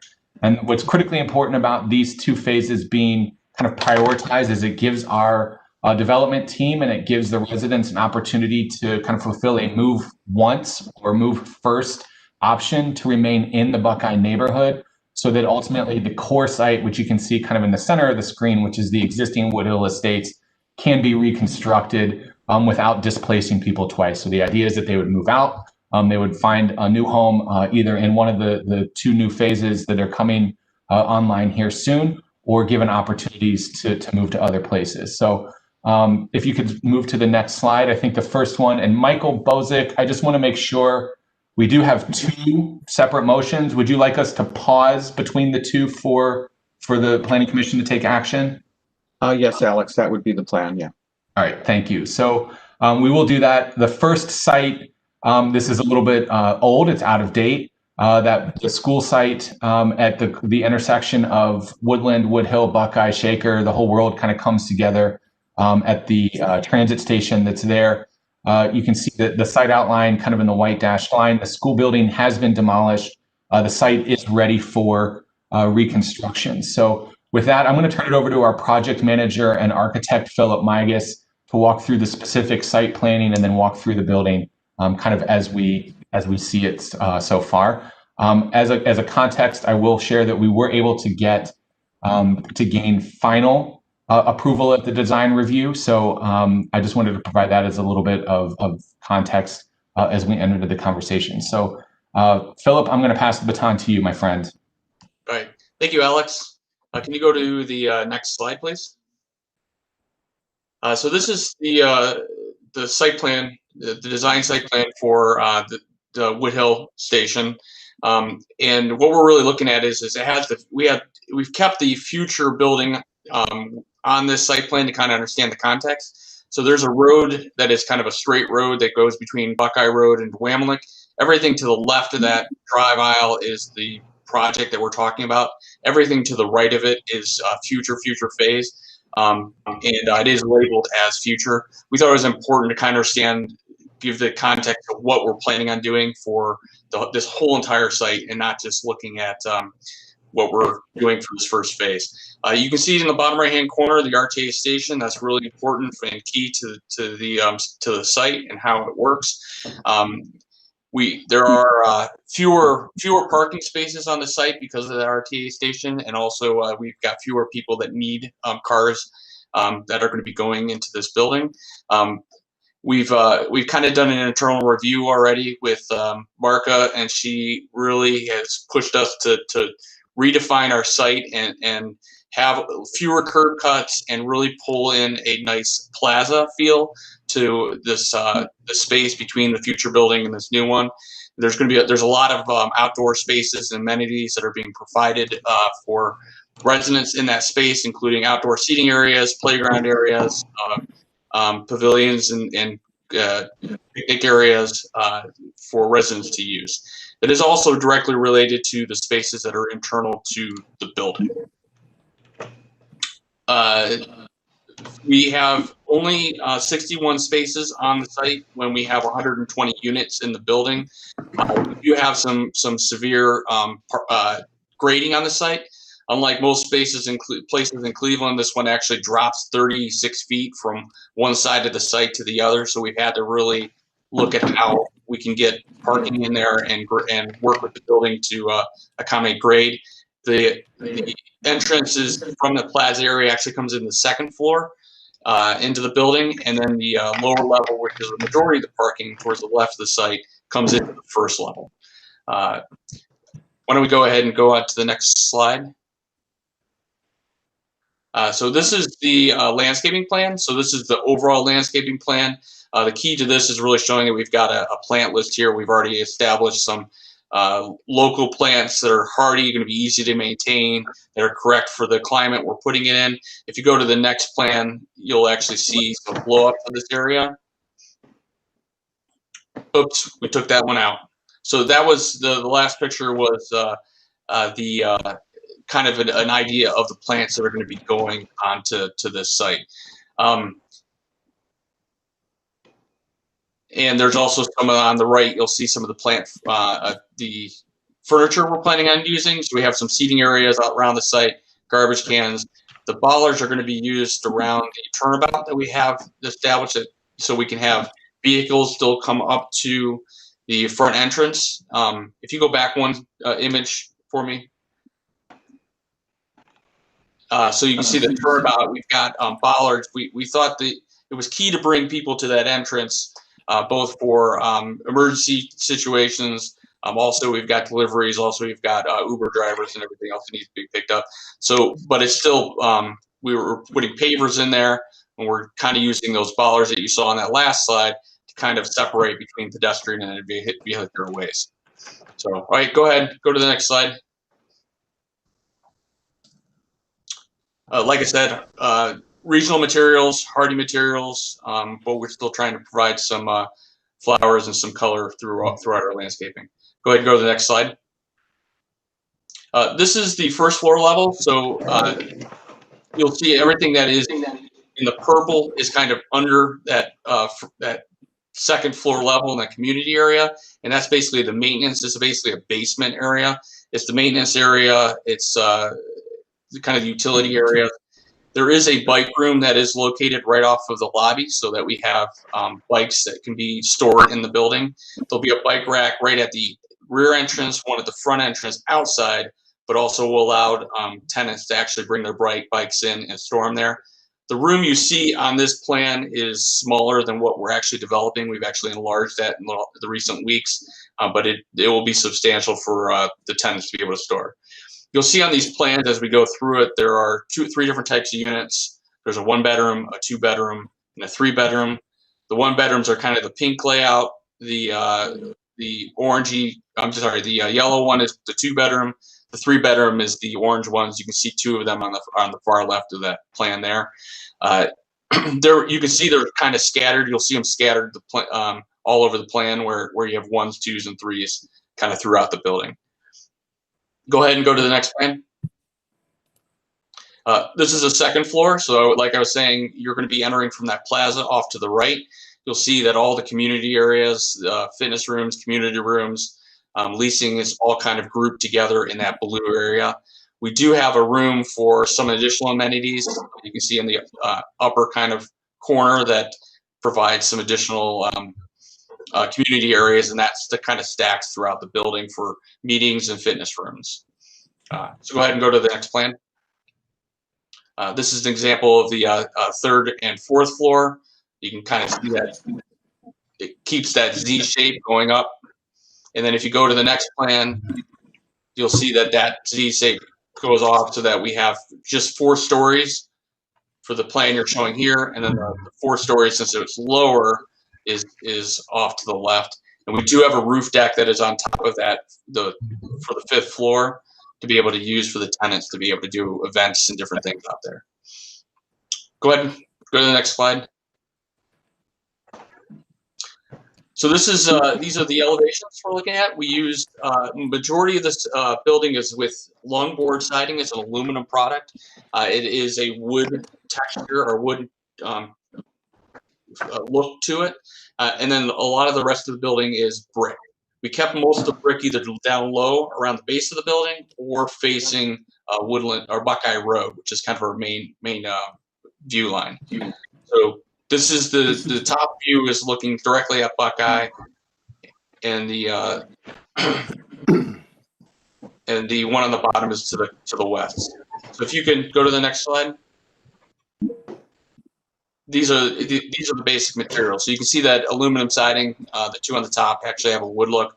We do use the aluminum siding with some different colors in different places around the building. And then there's 2 different colors of brick, with the dark one being on the lower and the lighter one being on the top. The windows are going to be matching a lot of the siding, which is going to be dark colors, dark bronze for the storefront, and same with the windows, which we're looking at fiberglass windows. Go to the next slide. And now we're seeing some of the renderings of the building. So this one is looking up from Buckeye Road at the main entrance. Next slide. This is an overview of the plaza and what that looks like. We've got a vehicular drop-off. The pergola you see on the left is actually going to become a covered structure. That's one of the things we need to provide the design committee, and it also have some grills and some picnic areas so that we can do some picnicking out there. There's a large plaza for people to sit out. We can see in the background. Off to the right is a playground. So we really wanted to keep the playground and that plaza and the community room there kind of all as a group, so that people can kind of let the kids come out and play in this area, and the parents can come and sit and be part of the community and watch the children and do everything else. The playground will be enclosed with a fence around the entire thing. Go ahead and go to the next slide. This is an overview. You can kind of see the playground better in this view. We do have a connection directly over to the RTA station, which is kind of the bottom right of our sheet here. So we have a walkway that's coming down, and then you can come across the street and cross down on Woodland, or you can also cross down at the intersection that we have right towards our entrance. So there'll be a way to get down from the plaza down to the road and cross at that point. It shows signals there. Are they proposing to put signals in there? Do you know, the city? It is a signaled intersection. It is now? It is already a signal intersection. Oh, okay. I must have driven through it too many times. Yeah. I have, it might be to only turn on when somebody's at the intersection trying to turn, and I'm not sure how often people do or don't do that. So. Oh, that's right. You're right. Yeah, if there's people there, it turned. Yeah, but you can see this is all facing Buckeye, so you'll see the aluminum siding is up high, and we have a lot more brick on this face of this building. Go ahead and go to the next slide. This may be the last one. Yeah, so that's the last one. So go ahead and go back to the last slide, and be happy to take questions. Commission members? We have Councilman Slife and Director Collier. Thank you, Mr. Do we Chair. have a motion? And Councilman, go ahead. Sure. This is for schematic, right? Yeah, I'm just seeing some head. Yes, it's a schematic design approval. Sure. This is, I think, one of the coolest development sites in the entire city. I mean, all the possibilities and the view sheds and everything. You know, I'm excited to see this use being proposed here. I guess just a couple questions. There have been discussions about having no curb cuts on Buckeye. There's access from the back on Wamalink, and I think that just that potentially could really enhance the pedestrian environment. If I can, this is Director Crowley. Can I respond to that? Director, go ahead. I want to say a couple things, and thanks for mentioning that. Hats off to city architecture, because Alex, myself, Marka, and a whole team of us really had to go back and forth to massage the project. We had to contend with a couple of things. One, you have two frontages on this site. This is a very difficult site. There's the residential street frontage, and then there's the commercial street frontage. And wanting to maximize the mass and frontage on both, while at the same time addressing the grading concerns or the topography concerns, because this is a relatively steep slope. And that explains this sort of S-shape building configuration. The other thing that we were able to do when this project was originally proposed, the parking was substantial on Buckeye in the front. We wanted to make sure that the parking was reduced. And if you look here, illustration, we were able to reduce it to one curb cut. So the parking became much more narrow. And if you look along that stretch of Buckeye, you got that one curb cut, and that's a substantial amount of frontage. How much frontage would you say that is, Alex, with respect to from the building edge to the potential developable property that's at the corner of Buckeye and East 93rd? It's approximately 250 to 300 feet. It's a long block. See, that's a huge block. So being able to get that one curb cut was ideal because, again, the parking was much more aggressive. So I'm bringing that up, Councilman Sly, to say you're absolutely right. It could work just to get it to the one curb cut, rather than just have the all of the entrances off of the residential side. The other thing here too is that the transit station is right here, and this site has been always identified for transit-oriented development. So we wanted the density, we wanted to improve the walkability. That's another reason too why the park space or the green area needed to be more prominent, because much of that originally was filled with parking. And Director, you hit on one of my thoughts too of, with the picture we're looking at right now, if that curb cut weren't there, would you be able to expand that building a little more, have a couple more units? I mean, let's be honest, when public housing began decades ago in this city, there was a real tendency to concentrate it in very inconvenient locations, down by the polluted lake and river or out by the airport. So the fact that you could have housing that is across the street from transit and the access that provides, I think, is something that we should try to maximize to the highest degree. So that, again, does removing the curb cut allow for just a couple more units with an expansion of the building and that amenity for someone who might not have it at this point? That's kind of one of my thoughts and something that I think is worth exploring, as this goes forward. Or what would happen if it was one way and you shrank the curb cut? So you had the connectivity, so you didn't have a super block, but it was one way, so you didn't have such a hurdle to get from sidewalk to sidewalk. Could you go to the site plan?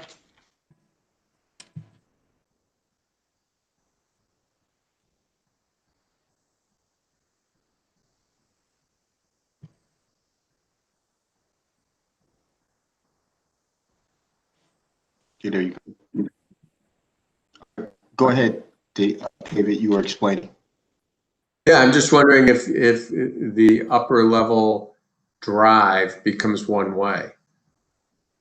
So you go from Buckeye north one way, and then it could be two ways on the north side, but one way coming off of Buckeye. So it would shrink the curb cut, and you wouldn't use it as a pass through. The other pass through is less convenient for a vehicle. So two ways isn't as bothersome, I'm guessing. I'm just throwing that out as something to consider. Mr. Chair, this is Alex with City Architecture, and that hints on, or that kind of relates back to a comment that we got in design review of studying that as a right in and a right out only. And so I think what we would like to do is kind of further study that. I very much like that idea. One of our kind of underlying kind of concerns was the proximity of that drive, thinking of it more of an exit, of a left-hand turn exit coming south out of the drive onto Buckeye, and the proximity to the intersection at Woodhill, kind of Shaker, where everything comes together. So I like that, and I think we would like to do some further study along those lines. Yeah, I just throw it out as an idea. But Alex, can I ask, to the councilman's question, as the master planner, would your preference be to actually not have a curb cut there at all? I mean, it does seem like functionally it could work with just without it, but maybe just touch on it. It's a really good point the councilman's making. I'm not sure you need it.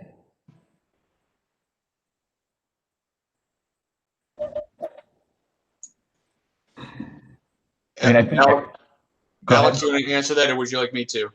Go for it, Philip. But I mean, so we did look at it, and part of what we thought was that we thought it was very important to have the connectivity to Buckeye for people coming to the site, because when people are going to be coming to the site, the address is going to be Buckeye Road. They're going to be coming across Buckeye Road. We want to be able to have them find this location and also find that front entrance door. We do have a second curb cut on Buckeye Road, but we need that in order to facilitate trash removal with the dumpster that's on the lower end. So we don't want people coming on Buckeye Road and going to the back entrance. We want them to come to the front and then get to that to the resident parking, or in an emergency situation, we want people to come directly off of Buckeye Road and get to that turnaround and get into the building. So we thought it was going to be perform better having that connection. I understand the sentiment. I guess I think people would see the circle and kind of use their logic and to go around the block. It's not an uncommon feature. So if that could be looked at, that's something that I'd appreciate. Just my last thing that I wanted to say, Mr. Chair, I like that there's a rooftop deck on the building to the left. If that's something that could be put on the building to the right, it's such a prominent feature in so many of the buildings that we see come up. And again, with this view shed, I think that'd be an exceptional amenity for the people living there. And I don't want that just to be an amenity for, downtown apartment buildings. I think that could be something that is a little more universal. So if that could be looked at for the building that's at Woodhill and Buckeye as well, I'd appreciate that.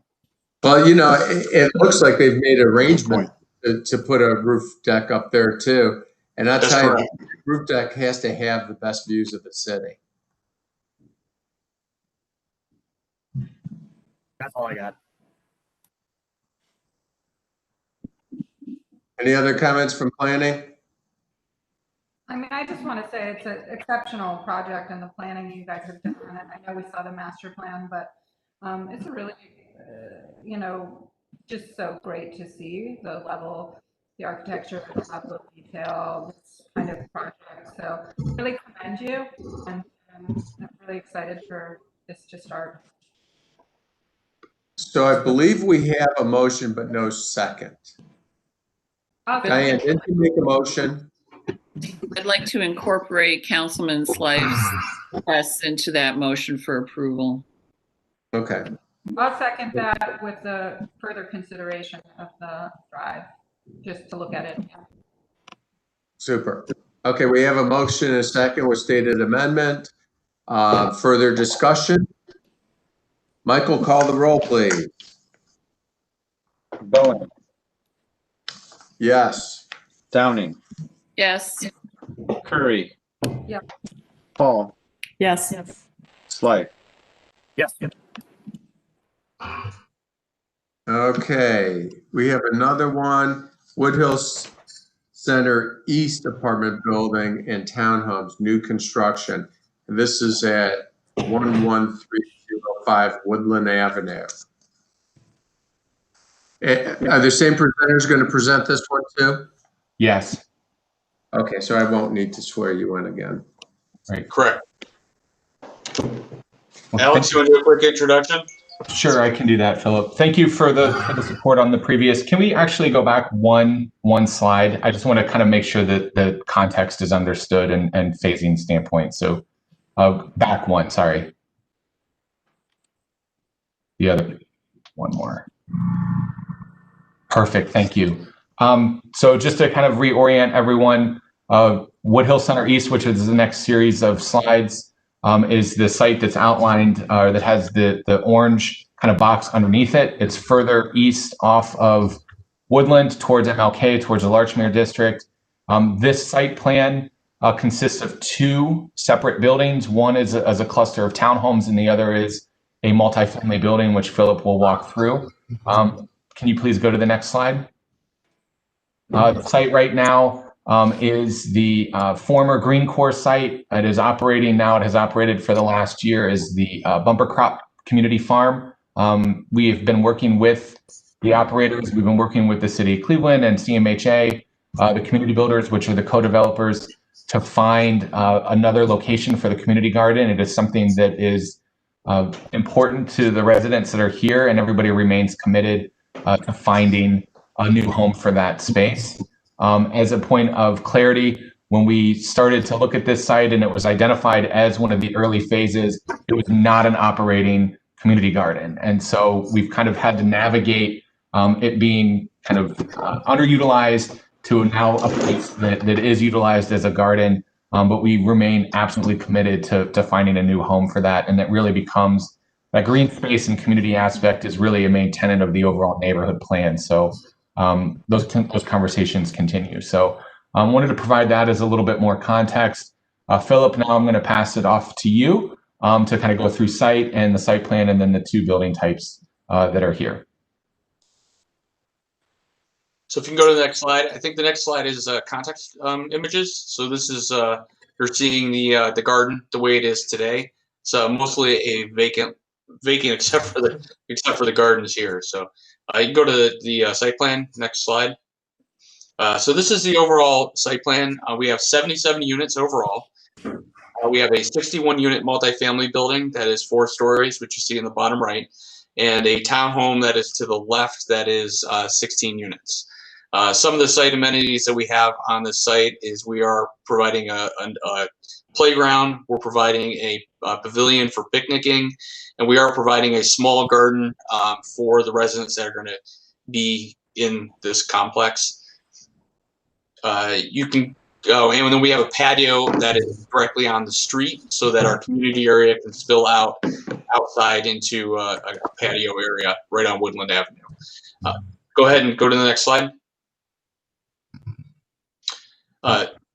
Overall landscaping, like the last project, we're using the same type of material, same type of hardy material, just kind of showing this here. A lot more landscaping at the entrances and where people are going to be interacting with it and along Woodland Road. You can go to the next slide. Again, same image we used the last one. We're using the same type of plants in this one, same type of site furnishing, same type of waste receptacles. Go ahead, next slide. This is the first floor of the townhome plans. So we have two main types of townhomes. Okay, we've got one that stacks a 3-bedroom. That's the smaller one. You can kind of see a smaller group that stacks all 3 floors. Then we have another group that does a 1 unit flat on the first floor, and then it's a 2-bedroom that is stacked on top of it. You can get 2 of these units both from the front entrance as a main entrance to the street and also as a rear entrance coming in for the tenants to use by themselves. All right, go ahead to the next slide. So this is the exterior of the townhomes. We're using vinyl siding for a lot of it. We have brick at the base of the building that's facing Woodland. We have an ACM accent bay on the front of it, and then that brown color is actually the ACM board that we were using in the last project you saw I'm sorry, the longboard, yeah, the longboard. And we also are using a lot of these materials over on the multifamily building. So go ahead to the next slide. You can see some of those materials here. Asphalt shingle roof. You can see the aluminum siding with the wood look. You can see the brick. Dark windows, fiberglass windows. Again, so if you go on, we're going to look at the multifamily building next. So this is the overall plan of the multifamily building. Same layout we had last time. We're actually using similar units from the other project and this one. So there's actually they're very similar from one project to the next, and a lot of the same materials are being used interior. We've got a common area in the bottom right hand corner with a community area that is looking out onto Woodland Road, with the leasing office in between the main entrance and the community area. The entrance from the rear of the building, which is at the kind of where the L meets, from the back, and the entrance off Woodland kind of come into a main central elevator hub that the leasing office is kind of overlooking. So you're kind of coming in the building at the exact same moment, whether you're coming from the rear or you're coming from the front. And then we have a few other community or amenity areas that are stacked on each floor that include fitness rooms, community rooms, lounge spaces, and the such. All right, so you can go to the next slide. I think is the floor plans. So you can see that floor plan basically stacks up through the second, third, and the fourth floor of the building. So you can go to the next plan. Go ahead to the next plan. That's the third and the fourth there. So the exterior of the building, I don't have this in color. I think the next rendering will be color, but we're using a lot of the longboard siding through most of the building. At the entrances and kind of at the main accents to the entrances, we're using some brick type material, and then we're using the bays have an ACM, which is a smooth panel material. And if you go to the next sheet, I think we have materials on there. Yeah. So the longboard and there's a difference between the longboard siding and the charcoal siding, and then we have these bays that are both in the aluminum copper color and also the blue color. And depending on whether the bay is in the cherry, that would be the blue, and if it's in the dark charcoal, it actually becomes the copper. And unfortunately, this slide, the digital media, you don't see the real product. That copper color is actually a really nice finish to it, and it really pops, especially when we're using it on the corner of the building. You'll see the lower composite building is just basically some accent eyebrows and canopies that we have shown. We're using black windows and black storefront. And then the brick, actually, you see on the left is a deco face CMU. And we're going to be using it as a 4-inch by 16-inch brick. So it looks more like a brick product than it does actually concrete. And it's a really nice looking, it doesn't look like split face CMU. It actually looks like stone when it's actually installed. Go ahead and you can, I think the last image is the 3D. So here, you can see the gray siding and the wood siding is the brown. You can see the copper is actually the yellow, that's the bays on the right, and the blue are the bays that actually are sitting in between all of the wood framing. So I know I took a little bit of time going over the materials, but I think it makes a lot more sense once you see this image, why I kind of went over that. And then the glass storefront is the community room that is inside the building. That's kind of, you can see the activity from Woodland Road. And then there's that patio I was telling you about on the very first site plan, right outside the community area. So I went over that real quick. Hopefully I covered anything you guys needed, but if you have questions, I'd be happy to answer them. Can I just say one thing, Philip? Thank you for that. I wanted to kind of elevate one point that I apologize that I didn't make on the front end of our discussion. And I think it's a really important one. When Philip talks about kind of how the units are kind of the same throughout or very similar throughout the development, that is also in fit and finish and everything else. Like, these are mixed income buildings. This is not all subsidized. So there's market rate units that are mixed throughout this entire development that they are indistinguishable from the subsidized or the supported housing that's here. So I just wanted to kind of point that out, that this entire development is mixed income down to even the unit mixes that are in the individual phases. Thank you. Thank you. Commission members? Move approval. Second, Lillian. Motion and second. Further discussion? Call the roll, please. Bowen, Yes. Downing, Yes. Curry, Yes. Paul, Yes. Slife. Yes.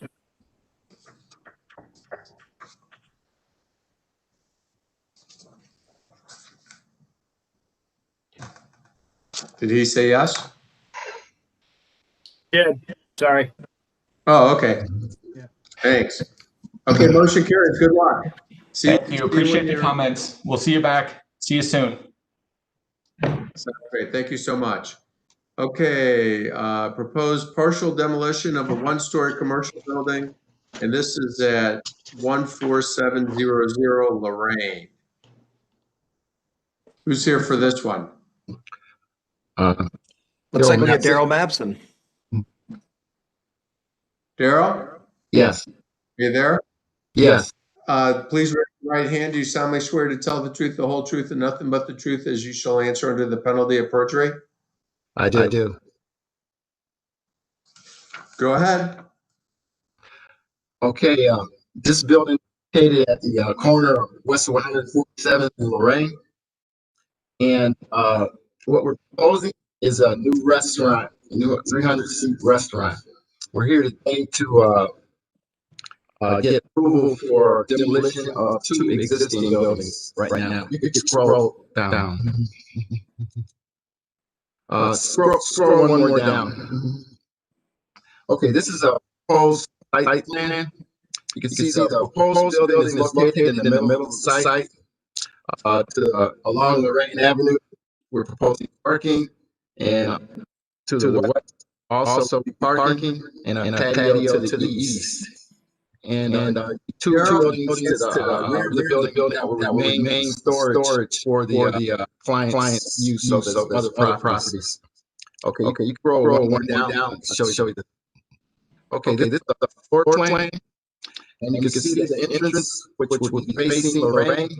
It's a 5-minute flanked by a kitchen and two party rooms let out to a patio. And you can see elevation.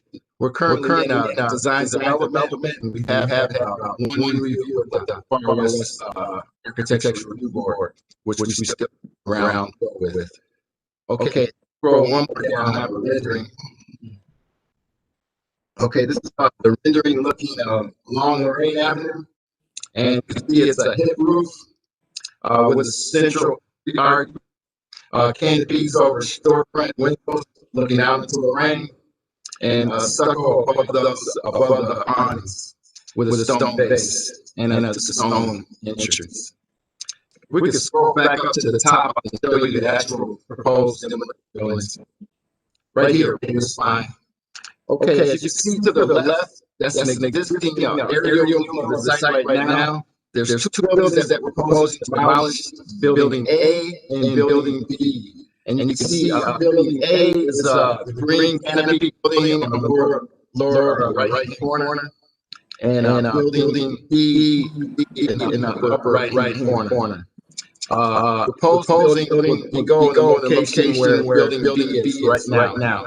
And it would be attached to an existing building to the rear. Okay. Any questions? Feel free to ask. Mr. Chairman, we have Adam Davenport with his hand raised. Adam, go ahead. Morning. Thank you very much. Just for a little bit more context, this is right by the West 150th kind of Kmart site. If you kind of zoomed out in an aerial, you'll see like Warren Road, West 150th along Lorraine. The committee was fine with the demolition of the partial demolition of a couple of these buildings. We did not approve the site plan at the moment. The applicant's going to come back to us with a different site plan that is going to locate the building closer to the street along Lorraine. So this is, to be clear, this is just for the demolition of, or the partial demolition of these structures. Thank you. Thank you, Adam. Commission member? Councilman, is this your ward, Councilman Slife? This is my ward. Thank you. I was about to jump in, Diane. Like Adam said, this vote is simply for the demolitions. I'm in favor of the demolitions. The Development Corporation has been engaged in this process. They're not on today due to a conflict, but they're also supportive. This stretch of Lorraine on the eastern side of Ward 17 has a lot of opportunity. It's near the West Park Rapid Station. On the other side of the street from here, there's a large empty Kmart building, and we're in conversations with the owners of that property to understand how we can make this part of Lorraine Avenue really be a lot more than it is today. And a new restaurant certainly will contribute to that. I am also interested in understanding how we can move the building a little closer to maintain the urban form of the corridor. But again, as far as it goes for the motion today, which I'll go ahead and make for the demolition, I'm fully supportive. So I'll move approval. Second. Thank you, Councilman. Thank you, Diane. We have a motion and second. Further discussion. Michael, call the roll, please. Bowen. Yes. King. Yes. Yes. Curry. Yes. Paul. Yes. Slife. Yes. Good luck. Looking forward to seeing you come back. Okay. Downtown. Thank you very much. Thank you. Downtown Flats Design Review. This is for Flats East Bank Public Storage. Who's here for this one? Looks like we have Ben Gigrich. Hi there. Ben, are you on? Yes, I am. It's public stages. So Ben, please raise your right hand. Do you solemnly swear to tell the truth, the whole truth, and nothing but the truth as you shall answer under the penalty of perjury? I do. Go ahead, please. Good morning. My name is Ben Gingrich with HSB Architects. We've been working on the Flats East Bank development here, and it's nearing completion on the shell. But one of the things we wanted to add as an amenity to this whole property was some outdoor stages. So this project involves two different areas. Next slide, please. So this is just a bit of context of the different areas we're working in. Next slide. This map shows the areas where we're planning our stages. In the middle of the new entertainment district building we're working on now, we've got this kind of alley space we're working on having a stage at the end of that. Currently in the project, we have a platform there, but we didn't really design out the stage. So this will include the design of that stage along with some amenities down that alley. The other area is in front of the existing East Bank building, right there on the Old River Road pedestrian street. There's an existing half-round sidewalk area that we want to convert into a bandstand. They oftentimes use it as a bandstand now, but they have to bring in the stage for all the different events they have. Next slide, please. So we'll start with the bandstand. This is, as I said, it's on an existing sort of half-round island now. We're taking that and we're extending it up 3 steps to have a platform for the stage. And then we're covering it with a tensile structure. So this just shows it in relationship to the existing canopy at Thirsty Dog and the existing building and roadway there. Another thing to note is this does not overhang the emergency access drive in the middle. It only overhangs the pedestrian areas. Slide. These are just some context photos showing how it looks on the site. We'll get into the details in a minute. The exact design form of it is a bit different than this. This just kind of shows the general look of the site. Next slide. This was a big shot, kind of showing that area, showing the bandstand in relationship to the pedestrian street. Next slide. Again, we did some more detailed drawings here showing the bandstand. This is just similar to what you saw before. Next slide. This sheet shows some more details that we've been working on with the bandstand vendor of the actual design of the bandstand. So it's going to be a tensile fabric structure with at least 2 curved beams on the outside. They'll have points where you can mount stage lighting and all kinds of different things. The other thing of this is it's going to have some internal illumination that will have RGB controls, sort of like they do on Terminal Tower or other facilities. So that was one of the comments from design review, was they wanted us to look at how that was going to illuminate the canopy a little more. So we took a look at that and spread the lighting out a little bit. The idea is, even when this isn't in use, it can be illuminated. It's a waterproof fabric, but if you light it up from the inside or from above, you can see it on both sides. So that was sort of an interesting thing we wanted to look at. The design review also asked us to look at the handrail design a little bit. So it's the existing handrails that are out there, which sort of a curved design. We looked at just raising those up, matching the exact same detailing of what they had before with the split face retaining wall. Next slide, please. So that was the bandstand side. This is the sort of beer garden public alleyway between the two East Bank Entertainment District buildings. This is a view just looking from the river towards that stage. Next slide, please. Again, another view from the river.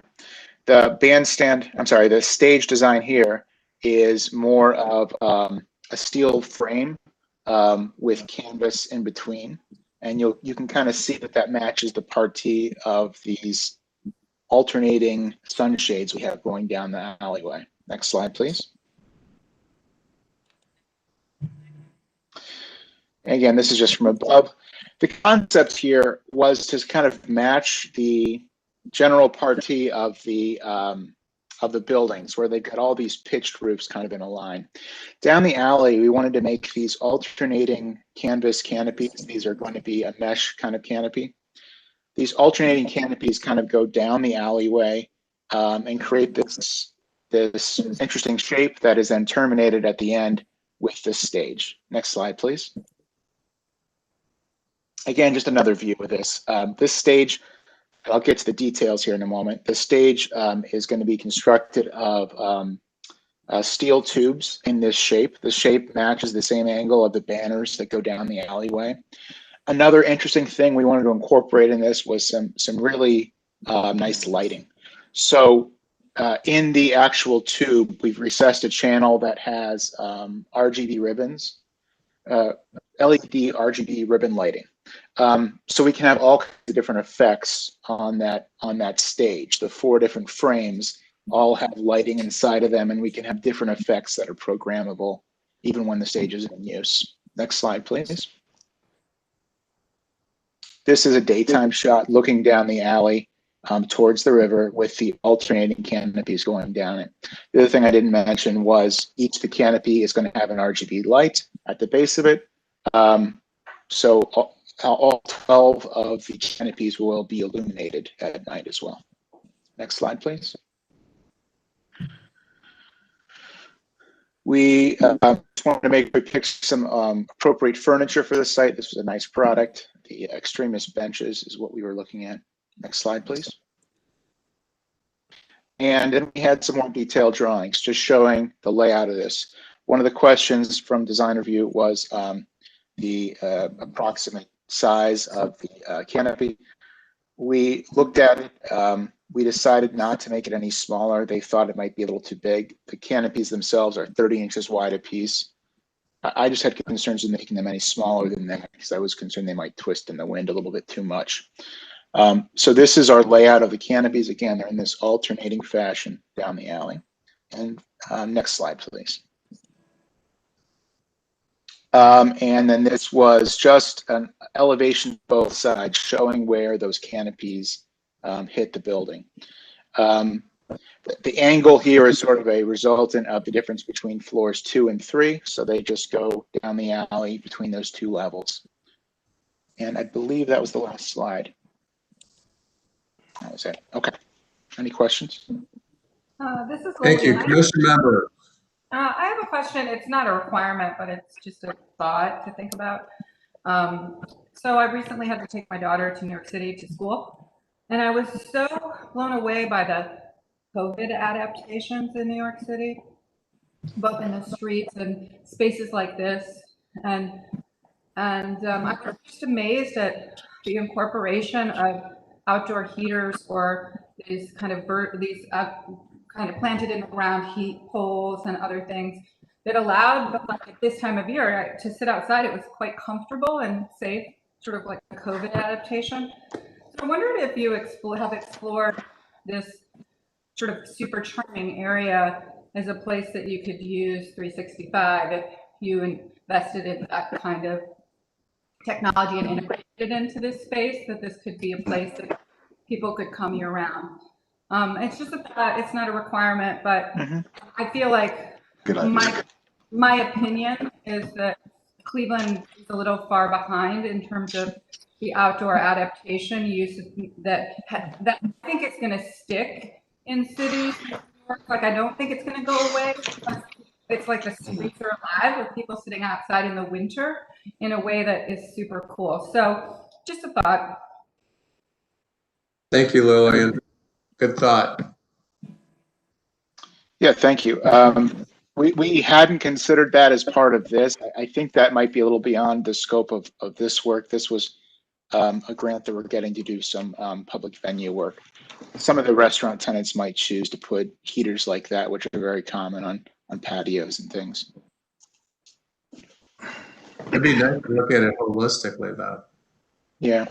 Yeah, I mean, the thought is, like, for a public venue, it seems like the funding would be really appropriate for it, because you could imagine even music or other things happening here, even in cold times, and people really using it. Because like even right now, there's not much to do. So I don't think it's inappropriate as a foundation in a public venue funding to think about that kind of infrastructure. Is, to me, as important as the lighting and the way that you're even lighting the banners. So I wouldn't think of it as incongruous with the funding. You may not be able to afford it. That's a different story. But I think it's a pretty, kind of like an investment that could be used year round. Anyway, I'll stop. Thank you. Well, you could make a motion and have them look at it. Well, I mean, yeah, I could, but I understand there's no probably infrastructure here for it. It's, a little bit costly, but it could be super, super cool, even if they weren't overhead, but they were, kind of the vertical ones along, almost like creating an LA of heat in there underneath. People would use it. So I can't require it. It'll be expensive, but I think I just want to make the point, because I came back feeling like Cleveland has not pushed as far as some other cities have in this time to do this adaptation that then would stay. I can say that's an interesting consideration. It's not currently budgeted for this project, unfortunately. We're trying to make some nice improvements to the site, but the heating element is never really considered, and it's not currently budgeted for. I see. Other commission members, questions, comments, motions? Move approval. Second, Paul. We have a motion second. Further discussion? Call the roll, please. Bowen, Yes. Downing, Yes. Fluker, Yes. Curry, Yes. Yes. Slight. Yes. Motion carries. Good luck. Thanks all. Hey, Appreciate it. Do we have a director's report or something? The only thing I want to just highlight is some of you should have received the video for the upcoming Building the 21st Century City symposium. I think I sent that out to all Planning Commission members and hope you're able to attend that. If you are interested in attending, there is a registration fee. However, City of Cleveland folks will be comped. So would really appreciate the attendance of the Planning Commission, given this is an initiative that we are spearheading in partnership with the Urban Land Institute and Cleveland Foundation. And we're really excited about this endeavor, which is really going to be important because it's somewhat of a precursor to our comprehensive plan update. And we really want to make sure that we have really good participation. So I just want to highlight that and make sure that you receive that notification. Freddie, Miss Diane, I did not. Okay, I will forward it to you. Did anyone else receive it? It was an email that was sent with the link embedded. Yes. Yeah, I did, I but I'm not that smart. I didn't know how to register because it wasn't. I like easy stuff. August, if you go to ULI, there's a place to register. So let me get started about ULI. But anyway, yeah, sure. I'll resend it. I'm going to register for sure. All right, thank you guys. Is that it, Freddie? That's it. Thank you very much. Everyone have a great weekend. Meeting's adjourned. All right, thank you guys. Thank you. Thank you. Bye-bye.